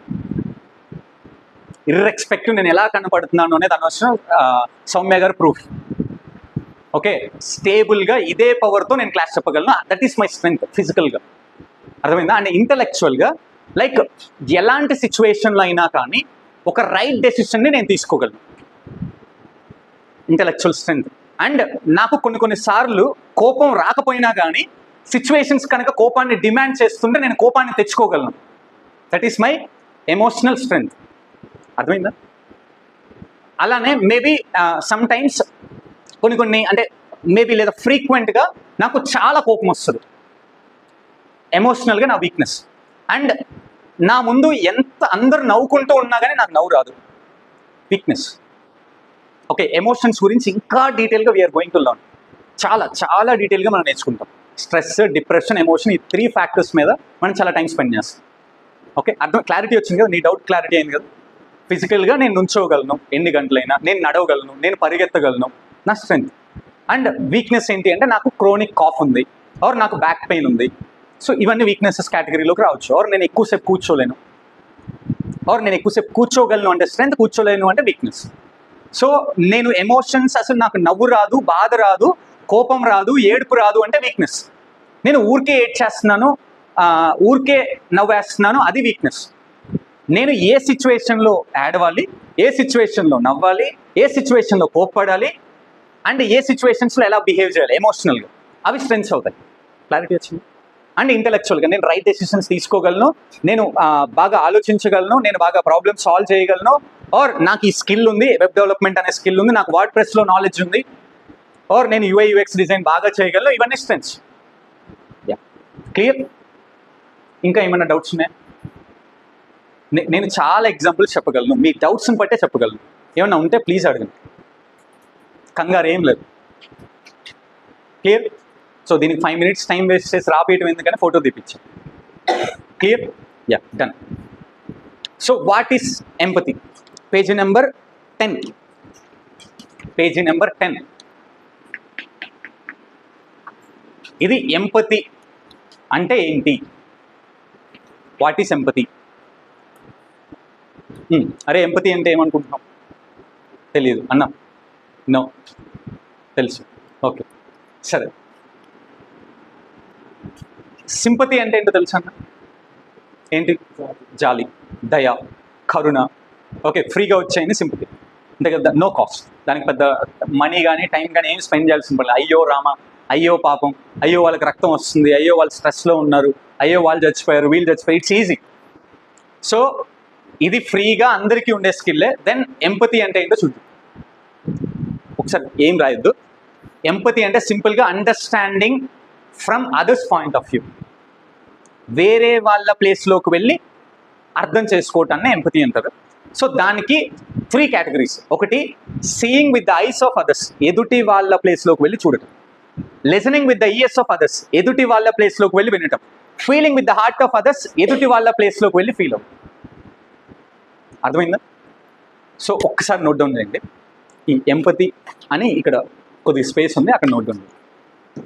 ఫస్ట్ ఏమో ఈ లైన్ రాయండి, understanding from others point of view, understanding others point of view.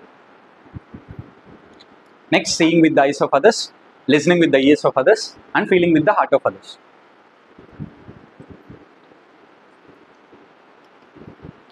So, ఏంటి అంటే ఇక్కడ ఇప్పుడు let us consider Durgesh Renu అన్న ఏదో వర్క్ చేస్తున్నప్పుడు చూశారు. కానీ ఎలా కనిపించింది అంటే ల్యాప్టాప్లో చేసే పని కాబట్టి తను ఒక వీడియో చూస్తూ ఉన్నారు. రేణు అన్న యూట్యూబ్లో ఒక వీడియో చూస్తూ ఉన్నారు. నేను ఎగ్జాంపుల్గా కొన్ని మనకు కనెక్ట్ అవ్వడానికి చెప్తాను. రేణు అన్న యూట్యూబ్లో ఒక వీడియో చూస్తూ ఉన్నారు. దుర్గేష్ అది చూసి రేణు అన్నను వెళ్ళి తిట్టారు. వర్కింగ్ టైంలో మీరు యూట్యూబ్లో వీడియో ఎలా చూస్తారు కదా? ఇక్కడ 1-2 కండిషన్స్. మేబీ రేణు అన్న నిజంగానే టైం వేస్ట్ చేస్తూ ఉండొచ్చు. సెకండ్, ఒకవేళ అది రేణు అన్న పాయింట్ ఆఫ్ వ్యూలో కనుక వెళ్ళి ఆలోచిస్తే ఏదో ఒక కంటెంట్ అర్థం కాక దానికి రిఫరెన్స్గా ఒక వీడియోని చూడొచ్చు. There is a possibility. So మన పాయింట్ ఆఫ్ వ్యూలో మనం మన కళ్ళతో చూసినప్పుడు అది అర్థం కాదు. ఎదుటి వాళ్ళ పాయింట్ ఆఫ్ వ్యూలోకి వెళ్ళి అర్థం చేసుకోవడానికి ట్రై చేస్తే రియాలిటీ ఏంటో అర్థమవచ్చు. అవునా కదా? అండ్ సేమ్ ఒకరోజు దుర్గేష్ రేణు అన్నని తిట్టారు. నేను జస్ట్ ఎగ్జాంపుల్గా కొంతమంది నాకు కంఫర్టబుల్గా ఉండడానికి కొంతమందిని నేను తీసుకున్నాను.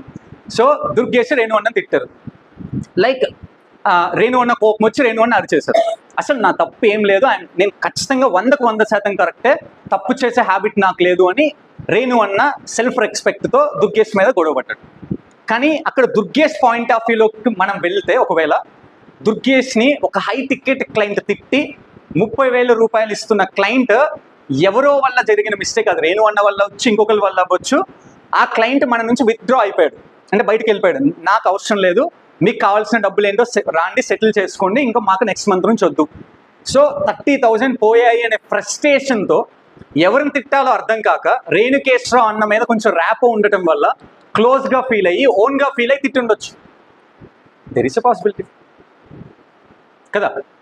సో అలా ఎదుటి వాళ్ళ పాయింట్ ఆఫ్ వ్యూలోకి వెళ్ళి ఇక్కడ ఏంటి అంటే ఈ ఎంపతి అనే సిచ్యువేషన్లో ఆర్ కాన్వర్జేషన్స్ మనం పీపుల్తో జరిగేటప్పుడు ముఖ్యంగా ఈ కోపాలు కానీ బాధలు కానీ ఓర్ ఎవరైనా తిట్టినప్పుడు హట్ అవ్వటం కానీ ఇలాంటి సిచ్యువేషన్లు ఏం చేయాలి అంటే we should take a pause.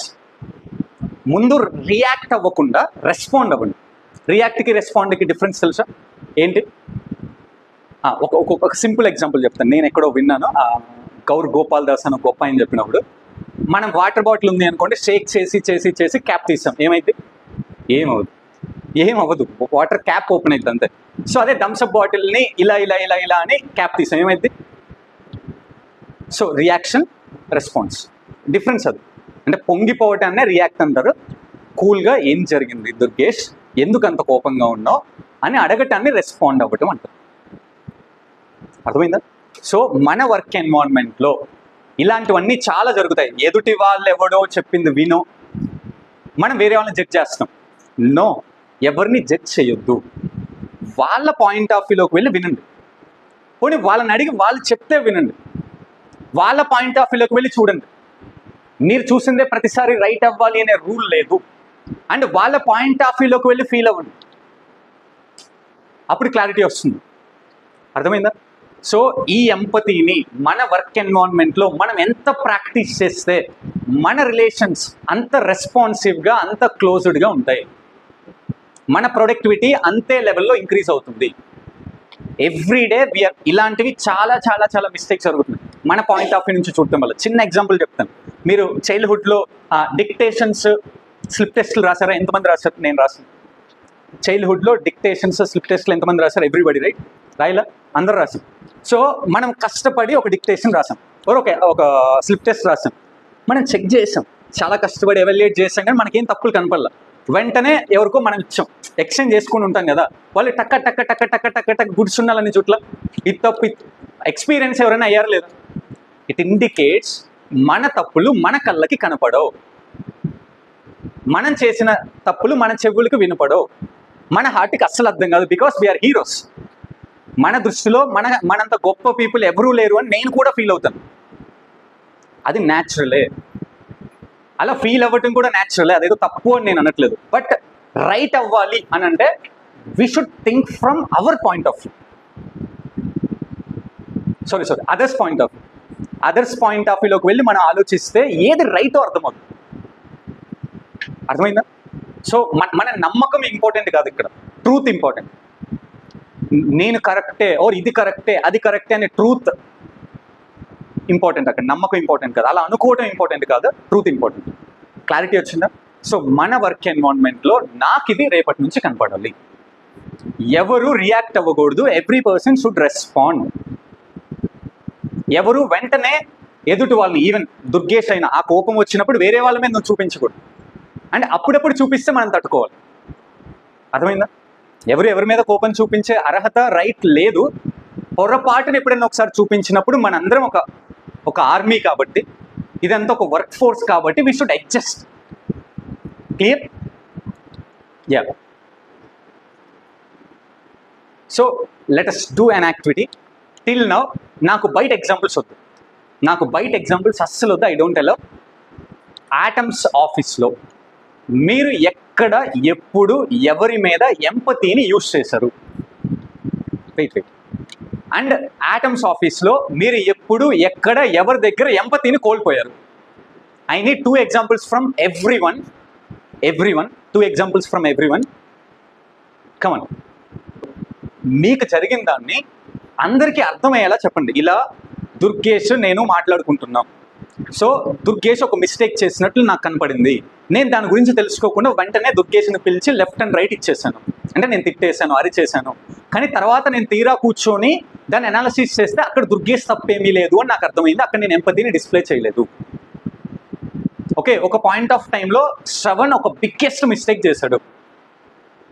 Biggest mistake చేసినప్పుడు నేను దాన్ని శ్రవణ్ పాయింట్ ఆఫ్ వ్యూ నుంచి ఆలోచించి వాడి ఏజ్కి, వాడికున్న ఎబిలిటీస్కి ఆ సిచ్యువేషన్ డీల్ వాడు చేయడం కుదరదు, వాడికి ట్రైనింగ్ ఇవ్వకపోవడం నా తప్పు, కానీ వాడి తప్పేం లేదు అని నేను అర్థం చేసుకొని వాడికి నేను ఒక ట్రైనింగ్ ఇచ్చాను.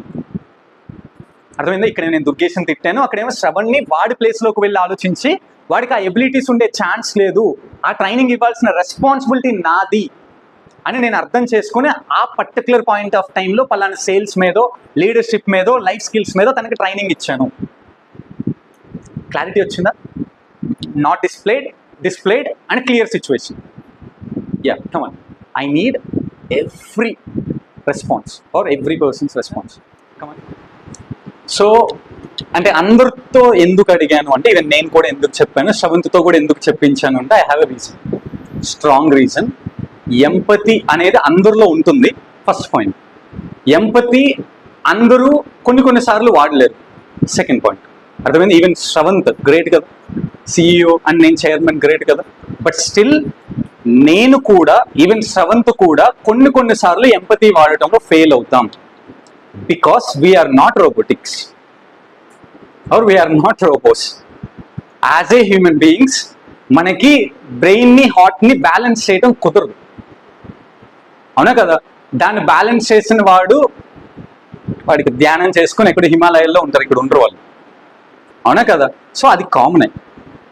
బట్ ఇప్పుడు మనం ఎంపతిని అప్పుడప్పుడు వాడుతున్న స్టేజ్ నుంచి ఎంపతిని మోడరేట్గా వాడుతున్న స్టేజ్కి మనం వెళ్ళాలి. ఆ స్టేజ్ నుంచి ఎంపతిని కంటిన్యూగా ప్రాక్టీస్ చేసి ఎంపతిలో మాస్టర్ అయ్యే స్టేజ్కి మనం ప్రాక్టీస్ చేస్తే వెళ్తాం, ఖచ్చితంగా వెళ్తాం, నో డౌట్. అంటే దానివల్ల ఎవరు బెనిఫిట్ అవుతారు చెప్పండి? ఎంపతిని మనం వాడటం వల్ల ఎవరు బెనిఫిట్ అవుతారు? ఎవరు? 100% మనమే. అంటే మేబీ లైక్ గణేష్కు ఫీలింగ్ రావచ్చు, ఏమని, నేను రోజు గోపిని అర్థం చేసుకున్నాను, నేను రోజు అయ్యప్పని అర్థం చేసుకుంటే నేను వాళ్ళని అర్థం చేసుకున్నప్పుడు వాళ్ళకి కదా బెనిఫిట్ జరుగుతుంది, నాకు జరగట్లేదేమో అని ఇన్సెక్యూరిటీ కూడా రావచ్చు. లేదా రోజు నేనే ఎందుకు అర్థం చేసుకోవాలనే ఇన్సెక్యూరిటీ కూడా రావచ్చు.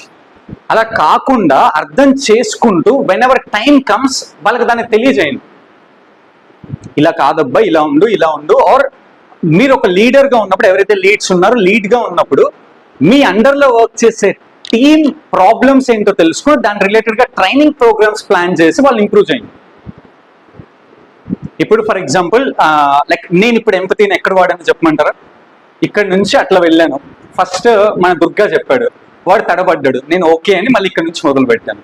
అక్కడ దాకా వెళ్ళిన తర్వాత హెచ్ఆర్ నాకు టైం కావాలి అన్నది, ఓకే దాని జనరల్గా కొంచెం టైం తీసుకుంటుంది కదా అర్థం చేసుకొని ఇక్కడికి వచ్చాను. సరే అన్న నాకు టైం కావాలి అంటే అక్కడ మొదలు పెట్టాను, అవునా కదా? అన్న నేను మాట్లాడలేను అని అంటే ఆగాను. సో మళ్ళీ నేను వెనక్కి వచ్చి మళ్ళీ అడిగాను. యాజ్ ఏ ట్రైనర్ నా రెస్పాన్సిబిలిటీ ఏంటి అంటే అందరినీ మాట్లాడించడానికి ట్రై చేయడం. బట్ స్టిల్ అన్న నేను తర్వాత మాట్లాడతానన్న అన్నట్టు నేను అర్థం చేసుకొని ఆగాను. Because I know the nature of దర్యావళి, I know the nature of Soumya garu, even Durga. అర్థమైందా? బట్ నేను తర్వాత ఏం చేయాలి అంటే దర్యా కూర్చొని కమ్యూనికేషన్ మీద ట్రైనింగ్ ఇవ్వాలి. అండ్ ఈ సెషన్ అయిపోయేలోపు కనీసం నేను దాన్ని ఛాలెంజ్గా తీసుకొని కనీసం 4-5 టైమ్స్ అని మాట్లాడించగలను. అది నా రెస్పాన్సిబిలిటీ. సో లీడ్స్ అలా ఉండాలి. ఎందుకు మాట్లాడు, నువ్వు ఎందుకు చేయవు, నువ్వు ఇలానే ఎందుకుంటావు, అలానే ఎందుకుంటావు, నో. ఇప్పుడు రేణుకేశ్వరకి మన ఇన్సెక్యూరిటీ వచ్చింది. హౌ 1 monthలో 1 డేలోనో సంథింగ్ ఎలా క్యాలెండర్ ఫినిష్ చేస్తాము, 30 దాన్ని ఏమంటారు కంటెంట్స్ ఎలా ప్రిపేర్ చేస్తామని మేము ఏం చేసాం, ఓకే శ్రవంత్ చేయగలడు, దుర్గేష్ చేయగలడు, పోనీ అయ్యప్ప కష్టపడితే చేయగలడు, కానీ రేణుకేశ్వరం అన్నకున్న ఎక్స్పీరియన్స్ని బట్టి తనకి చెయ్యడం కుదరదు అని మేము అర్థం చేసుకొని మేము ఏం చేసాం, శ్రవంత్ బిజీగా ఉన్నప్పటికీ కూడా తన కష్టపడి ప్రిపేర్ అయ్యి మీకు ఎన్నిసార్లు అర్థం కాకపోయినా చెప్పాడా లేదా? ఎంపతి అంతే. So we should utilize. మేము మీ మీద యూస్ చేయాలి, మీరు కూడా రిటర్న్లో యూస్ చేయాలి. ఎవ్రీబడి ఎంపతిని వీలైనంత వరకు వర్క్ కల్చర్లో ప్రాక్టీస్ చేయండి. నో డౌట్ అసలు వేరే లెవెల్ ఆఫ్ రిజల్ట్ వస్తుంది. ఎందుకంటే ముందు కల్చర్ స్ట్రాంగ్ అవుతుంది. క్లారిటీ వచ్చిందా? Clear?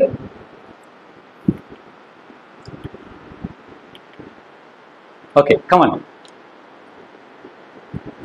I will practice empathy to understand my teammates, my project lead, and my boss. Okay? Yeah, and my HR. Okay. And I am committed to developing my empathy skills to understand and connect with others on a deeper level. So అంటే empathy అనే స్కిల్ని నేను develop చేసుకొని అందరికీ డీపర్గా నేను connect అవ్వడానికి try చేస్తాను నా సరౌండింగ్స్లో ఉన్న వాళ్ళందరికీ. Empathy is my guiding principal in building meaningful connections and resolving conflicts peacefully. So conflicts ని రిజాల్వ్ చేయడానికి, కనెక్షన్స్ ని బాగా బిల్డ్ చేయడానికి ఎంపతి అనే దాన్ని నేను గైడింగ్ ప్రిన్సిపల్ గా యూజ్ చేయాలి అని మీరు నాకు ప్రామిస్ చేశారు. క్లియర్? యా. సో దీన్ని కూడా ఎవరైనా ఒకరు ఫోటో ఒక్కరు తీయండి చాలా. సో ఎనీ డౌట్స్, ఎంపతిలో ఏమైనా డౌట్స్ క్రియేట్ అయ్యాయి? I need 1 word. మీరు ఎంపతిని విన్నారు కదా, ఎంపతి విన్న తర్వాత మీకు బ్రెయిన్లోకి వచ్చిన ఒక వర్డ్ చెప్పండి. Okay, so then like somehow relevant, not exactly. ముందు ఇదేంటో చెప్తాను, మీరు కొంచెం కన్ఫ్యూజ్ అవుతారు, no doubt. Then I will clarify. So interpersonal relationships అంటే ఏంటి అంటే వ్యక్తుల మధ్య సంబంధాలు. అంటే మనం ఇందాక మాట్లాడుకున్నది ఏంటి అంటే వేరే వాళ్ళని అర్థం ఎలా చేసుకోవాలి అనేది.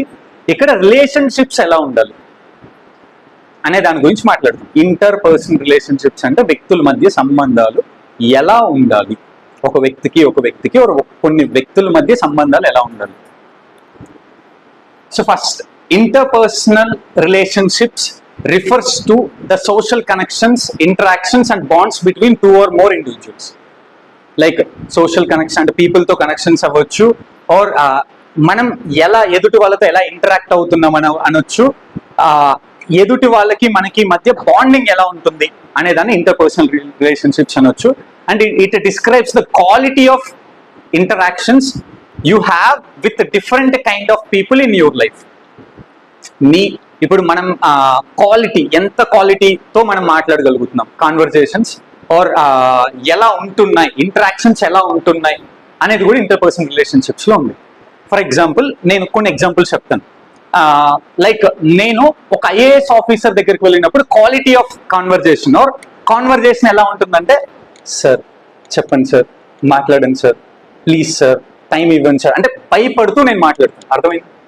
అండ్ లైక్ నా అండర్లో ఎవరైనా పని చేసే వాళ్ళు, చెఫ్లో, వాచ్మెన్లో ఉంటే నన్ను కదిలి మాకు, నన్ను డిస్టర్బ్ చేయి మాకు అంటే ఇక్కడ ఎలా ఉంది అంటే వాళ్ళని నేను భయపెడుతున్నాను, అక్కడేమో నేను భయపెడుతున్నాను.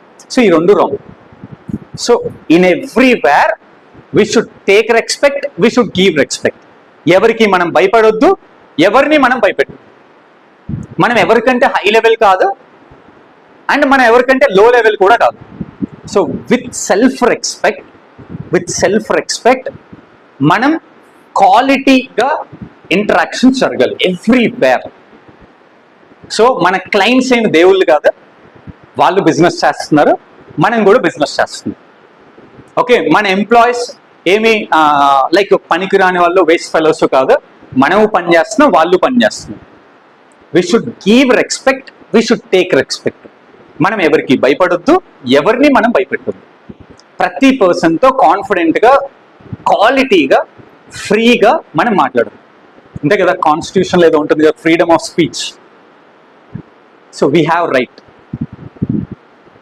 ఎవరికి భయపడాల్సిన పనులు, ఎవరిని భయపెట్టాల్సిన పనులు. అలానే అదేదో ఈగోలు చూపించొద్దు. క్లారిటీ వచ్చిందా? యా.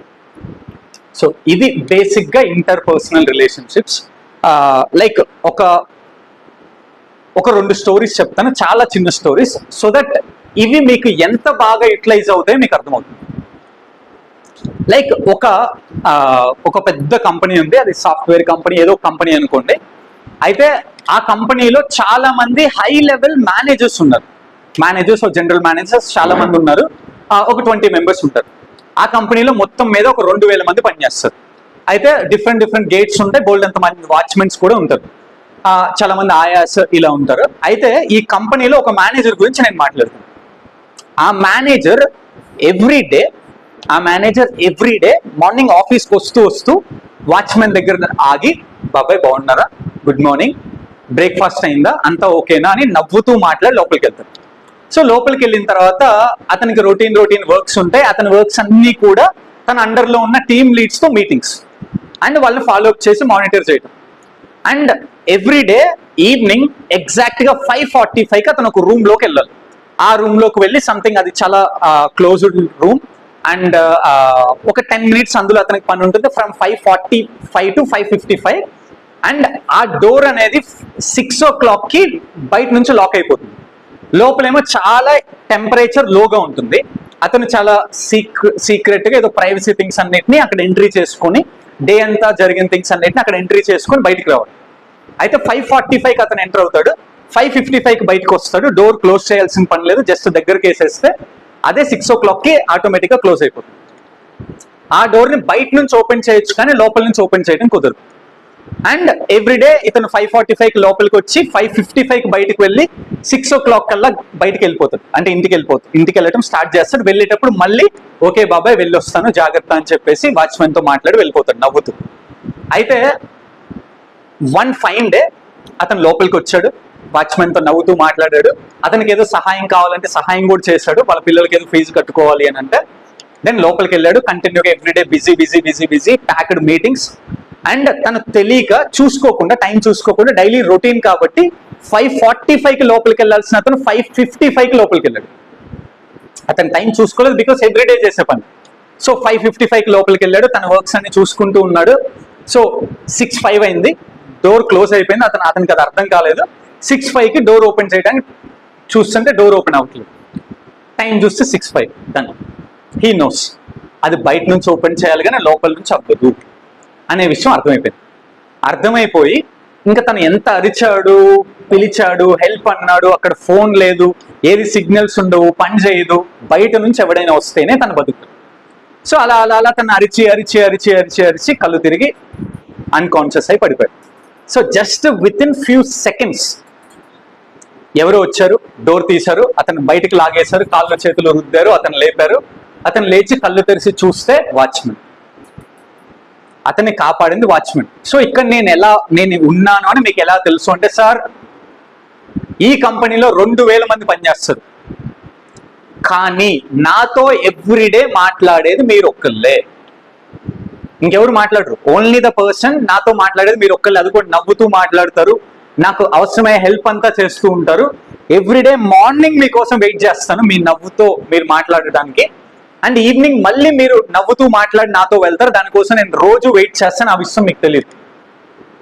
సో మార్నింగ్ మీరు వచ్చారు సార్, నేను గమనించాను, మీరు నాతో మాట్లాడారు, ఇవాళ మా అబ్బాయికి మీరు ఫీజు కూడా కట్టారు, కానీ ఇంకా రాలేదేంటి అనే డౌట్తో నేను పైకి వచ్చాను, వెతుకుతూ ఉన్నాను, చూశాను వాష్రూమ్స్, మీటింగ్ హాల్స్ అన్ని, ఇక్కడ ఉన్నారేమో అనే డౌట్తో ఓపెన్ చేశాను. సో సడన్ గా చూస్తే మీరున్నారు. థ్యాంక్ గాడ్ ఏం అవ్వలేదు అని చెప్పేసి ఇద్దరు హ్యాపీ. ఇక్కడ వాచ్మెన్ గ్రేటా, అతను గ్రేటా? అంటే ఆ మేనేజర్ బతకటానికి రీజన్ ఎవరు? మేనేజర్ బతకటానికి రీజన్ ఎవరు? మేనేజర్ కి ఉన్న ఇంటర్పర్సనల్ రిలేషన్షిప్స్ వల్ల మేనేజర్ బతికాడు, అవునా కదా? సో మనం అనుకోవచ్చు అందరితో మనకేం పని, కంపెనీలో వేరే ప్రాజెక్టుల వాళ్ళతో మనకేం పని, ఆర్ మిల్క్ వాళ్ళతో మనకేం పని, వీళ్ళతో మనకేం పని. Who knows? ఎప్పుడు మనం ఎక్కడ పడిపోతే ఎవడొచ్చి లేపుతాడో ఎవడో తెలుసు. మనకి ఎప్పుడు ఏ అవసరం వస్తే మనకు కావాల్సిన సహాయం చేయడానికి ఎవరి దగ్గర పవర్స్ ఉన్నాయో ఎవరికి తెలుసు. So we should maintain interpersonal relationships in office as well as out side. ప్రతి చోట మనం అందరితో నవ్వుతూ మాట్లాడటానికి ట్రై చేయాలి. అక్కడేమో అర్థం చేసుకోవడం ఎంపతిలో, ఇక్కడేమో జనరల్గా మాట్లాడటం. అండ్ ఎవరితో కూడా భయపడకుండా మాట్లాడాలి, ఎవరిని భయపెట్టకూడదు. అంత క్లియర్, వెరీ సింపుల్, అంత కాంప్లికేటెడ్ ఏం కాదు. అర్థమైందా? యా. అండ్ ఇంకొక చిన్న స్టోరీ ఏంటి అంటే, ఇక్కడ మనం ఏదైతే ఇస్తుందో అదే తిరిగి వస్తుందని ఆల్రెడీ ఇక్కడ అర్థమైంది కదా. ఇంకొక చిన్న స్టోరీ ఏంటి అంటే, ఒక బామ్మగారు ఉన్నారు. ఆ బామ్మగారు యాపిల్స్ కానీ ఫ్రూట్స్ అన్ని అమ్ముతూ ఉంటారు రోడ్ సైడ్. ఆవిడకి 75 సంవత్సరాలు ఉంటాయి. అయితే ఒక కంపెనీ హై లెవెల్, ఒక సిఇఓ, మేనేజర్, ఆ లెవెల్ ఒక పర్సన్, బెంజ్ కారులో తిరిగే పర్సన్ అనమాట. ఆయన ఫ్రూట్స్ ఆయనే కొంటాడు, ఎవ్రీడే వచ్చి మా అమ్మగారి దగ్గరే కొంటాడు. సో అలా ఒక డే వచ్చాడు, ఫ్రూట్స్ కొన్నాడు. ఆయన ఆరెంజెస్ కొని అక్కడే ఒకటి ఓపెన్ చేసి, డజన్ కొన్నాడు, అక్కడే ఒకటి ఓపెన్ చేసి ఒకటి తిని ఇది నాకు బాగాలేదని అక్కడ పడేసి వెళ్ళిపోయాడు.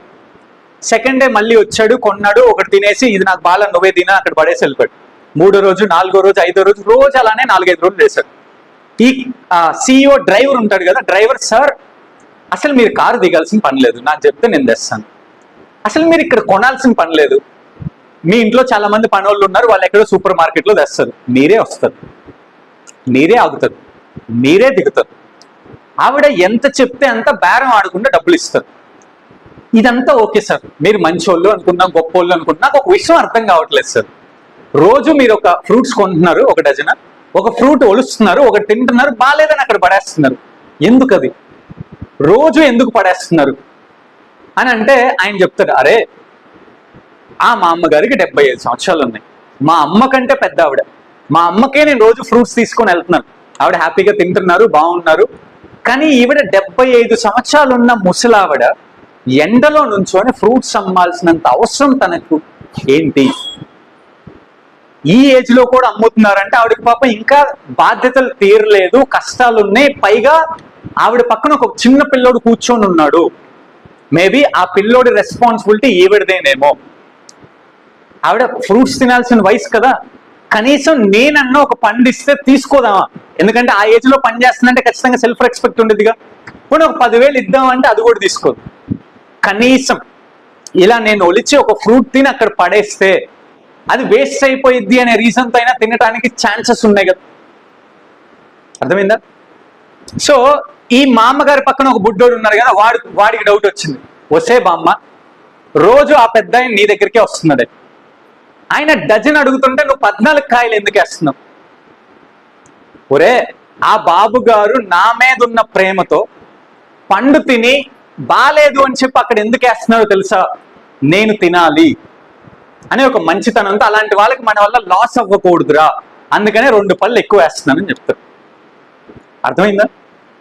సో మనం ఏదైతే ఇస్తామో మనకు అదే తిరిగి వస్తుంది, no doubt.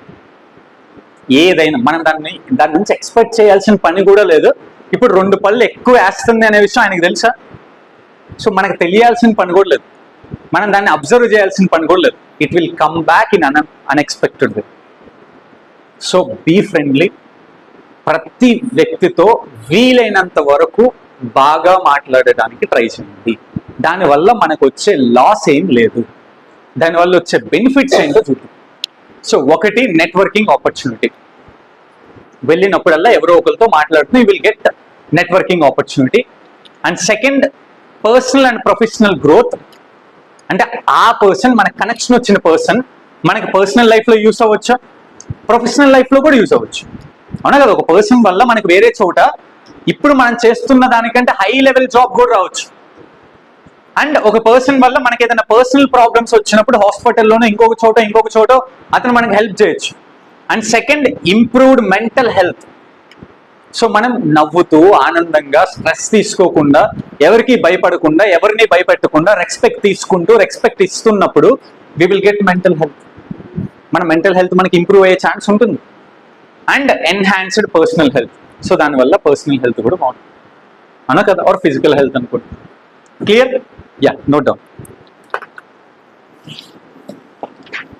First interpersonal relationships అంటే రాసాము మనం, రాయలేదా? ఓకే, ఒక్క నిమిషం ఆగండి, ఒక్క నిమిషం. Let us finish. ఓకే, సరే, నోట్ చేయండి. ఇప్పటికి వెళ్ళండి కొద్దిసేపు. So I greet the gods of my college every day. Yes or no? Tick చేయండి. ఎస్ అయితే ఎస్, నో అయితే నో. కాలేజ్లో ఉన్నప్పుడు, ఇకంటే ఇక్కడ మన పెద్ద ఆఫీస్ కాదు కాబట్టి మనకి వాచ్మెన్స్ ఎవరు లేరు. Okay, so I talk to the housekeeping staff on my college on regular basis. ఊడ్చే వాళ్ళు, ఆయాస్, వీళ్ళందరితో నేను మాట్లాడను. Okay, yes or no? I interact with shopkeepers when purchasing groceries. ఎప్పుడైనా షాప్కి వెళ్ళినప్పుడు. I interact with my teachers confidently. Teachers కానీ, హెచ్ఓడీస్ కానీ, అలా హై లెవెల్ పీపుల్తో నేను కాన్ఫిడెంట్గా మాట్లాడతాను. Yes or no? అయిపోయిందా? మీకు కనుక అన్ని నోలు వస్తే you are very bad at interpersonal relationships. అన్ని ఎస్లు వస్తే you are super at interpersonal relationships. Average, అవి కొన్ని ఇవి కొన్ని వస్తే యు ఆర్ మోడరేట్. లో వస్తే అసలు అన్ని నోలు వస్తే ఫాస్ట్గా ఇంప్రూవ్ చేసుకోండి, ఒక లెవెల్ వరకైనా. కావాలంటే నేను ట్రైనింగ్ ఇస్తాను. మోడరేట్గా వచ్చినా పర్లేదు, స్లోగా మనల్ని మనం ఇంప్రూవ్ చేసుకోవడానికి ట్రై చేద్దాం. ఎస్ వస్తే super, you are good. Clear? Yeah. And like ముఖ్యంగా అందరూ సఫర్ అయ్యే థింగ్ ఎక్కడ అంటే ఇక్కడ. అంటే మనం మన అండర్లో ఉన్న వాళ్ళతో బాగానే మాట్లాడతాం, కానీ మనకంటే పైన వాళ్ళు, ఒక ఐఏఎస్ ఆఫీసర్, ఒక పొలిటీషియన్, వీళ్ళ దగ్గరికి వెళ్ళినప్పుడు తెలియకుండానే ఏదో భయం. అది ఎలా వస్తుంది, ఎందుకు వస్తుందో లెట్ us సార్ట్. ఎందుకు వస్తుంది అంటారు మామూలుగా? మీకు ఇంటర్నల్గా అనిపించింది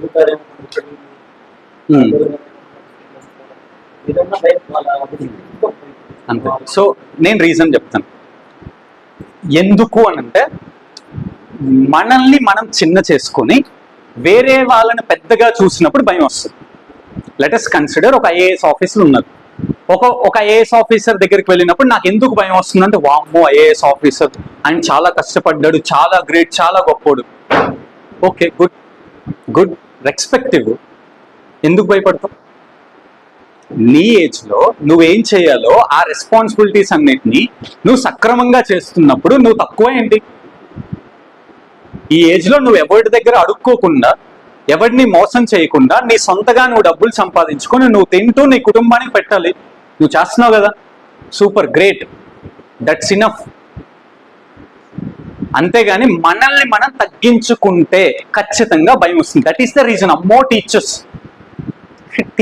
వాళ్ళు అమ్మో టీచర్స్ కాదు, దే ఆర్ టీచర్స్. అమ్మో IAS officer, yes they are IAS officers. వాళ్ళు కూడా ఒక వృత్తి అంతే, అది కూడా ఒక ఆక్యుపేషన్. డిగ్నిటీ ఆఫ్ లేబర్, అది కూడా ఒక ఆక్యుపేషన్ అంటే, అంతకు మించి ఏం లేదు. క్లయింట్లు, వామ్మో క్లయింట్లు అంతే. వాడు కూడా వాడి కస్టమర్కి భయపడాలి. సో మనం ది బెస్ట్ మనం ఇచ్చి మనం నిజాయితీగా ఉంటే చాలు. ఎవరికి మనం భయపడాల్సిన పని లేదు, ఎవరిని మనం భయపెట్టకూడదు. రెస్పెక్ట్ ఇవ్వాలి, రెస్పెక్ట్ తీసుకోవాలి. We should have self respect. Clear? అర్థమైందా?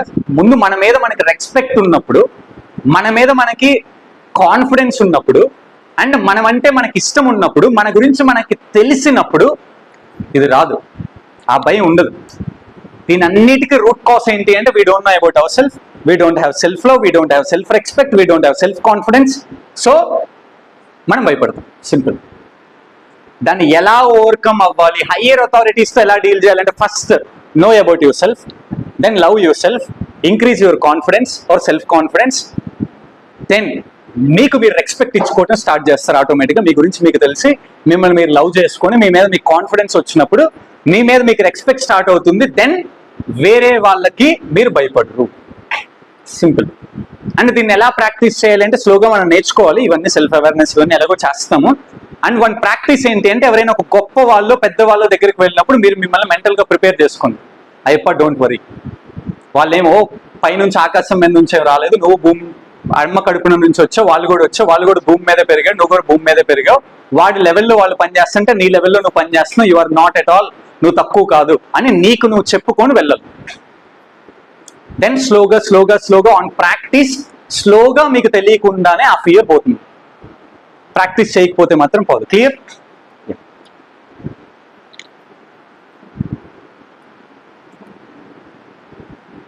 Okay, so declaration, come on.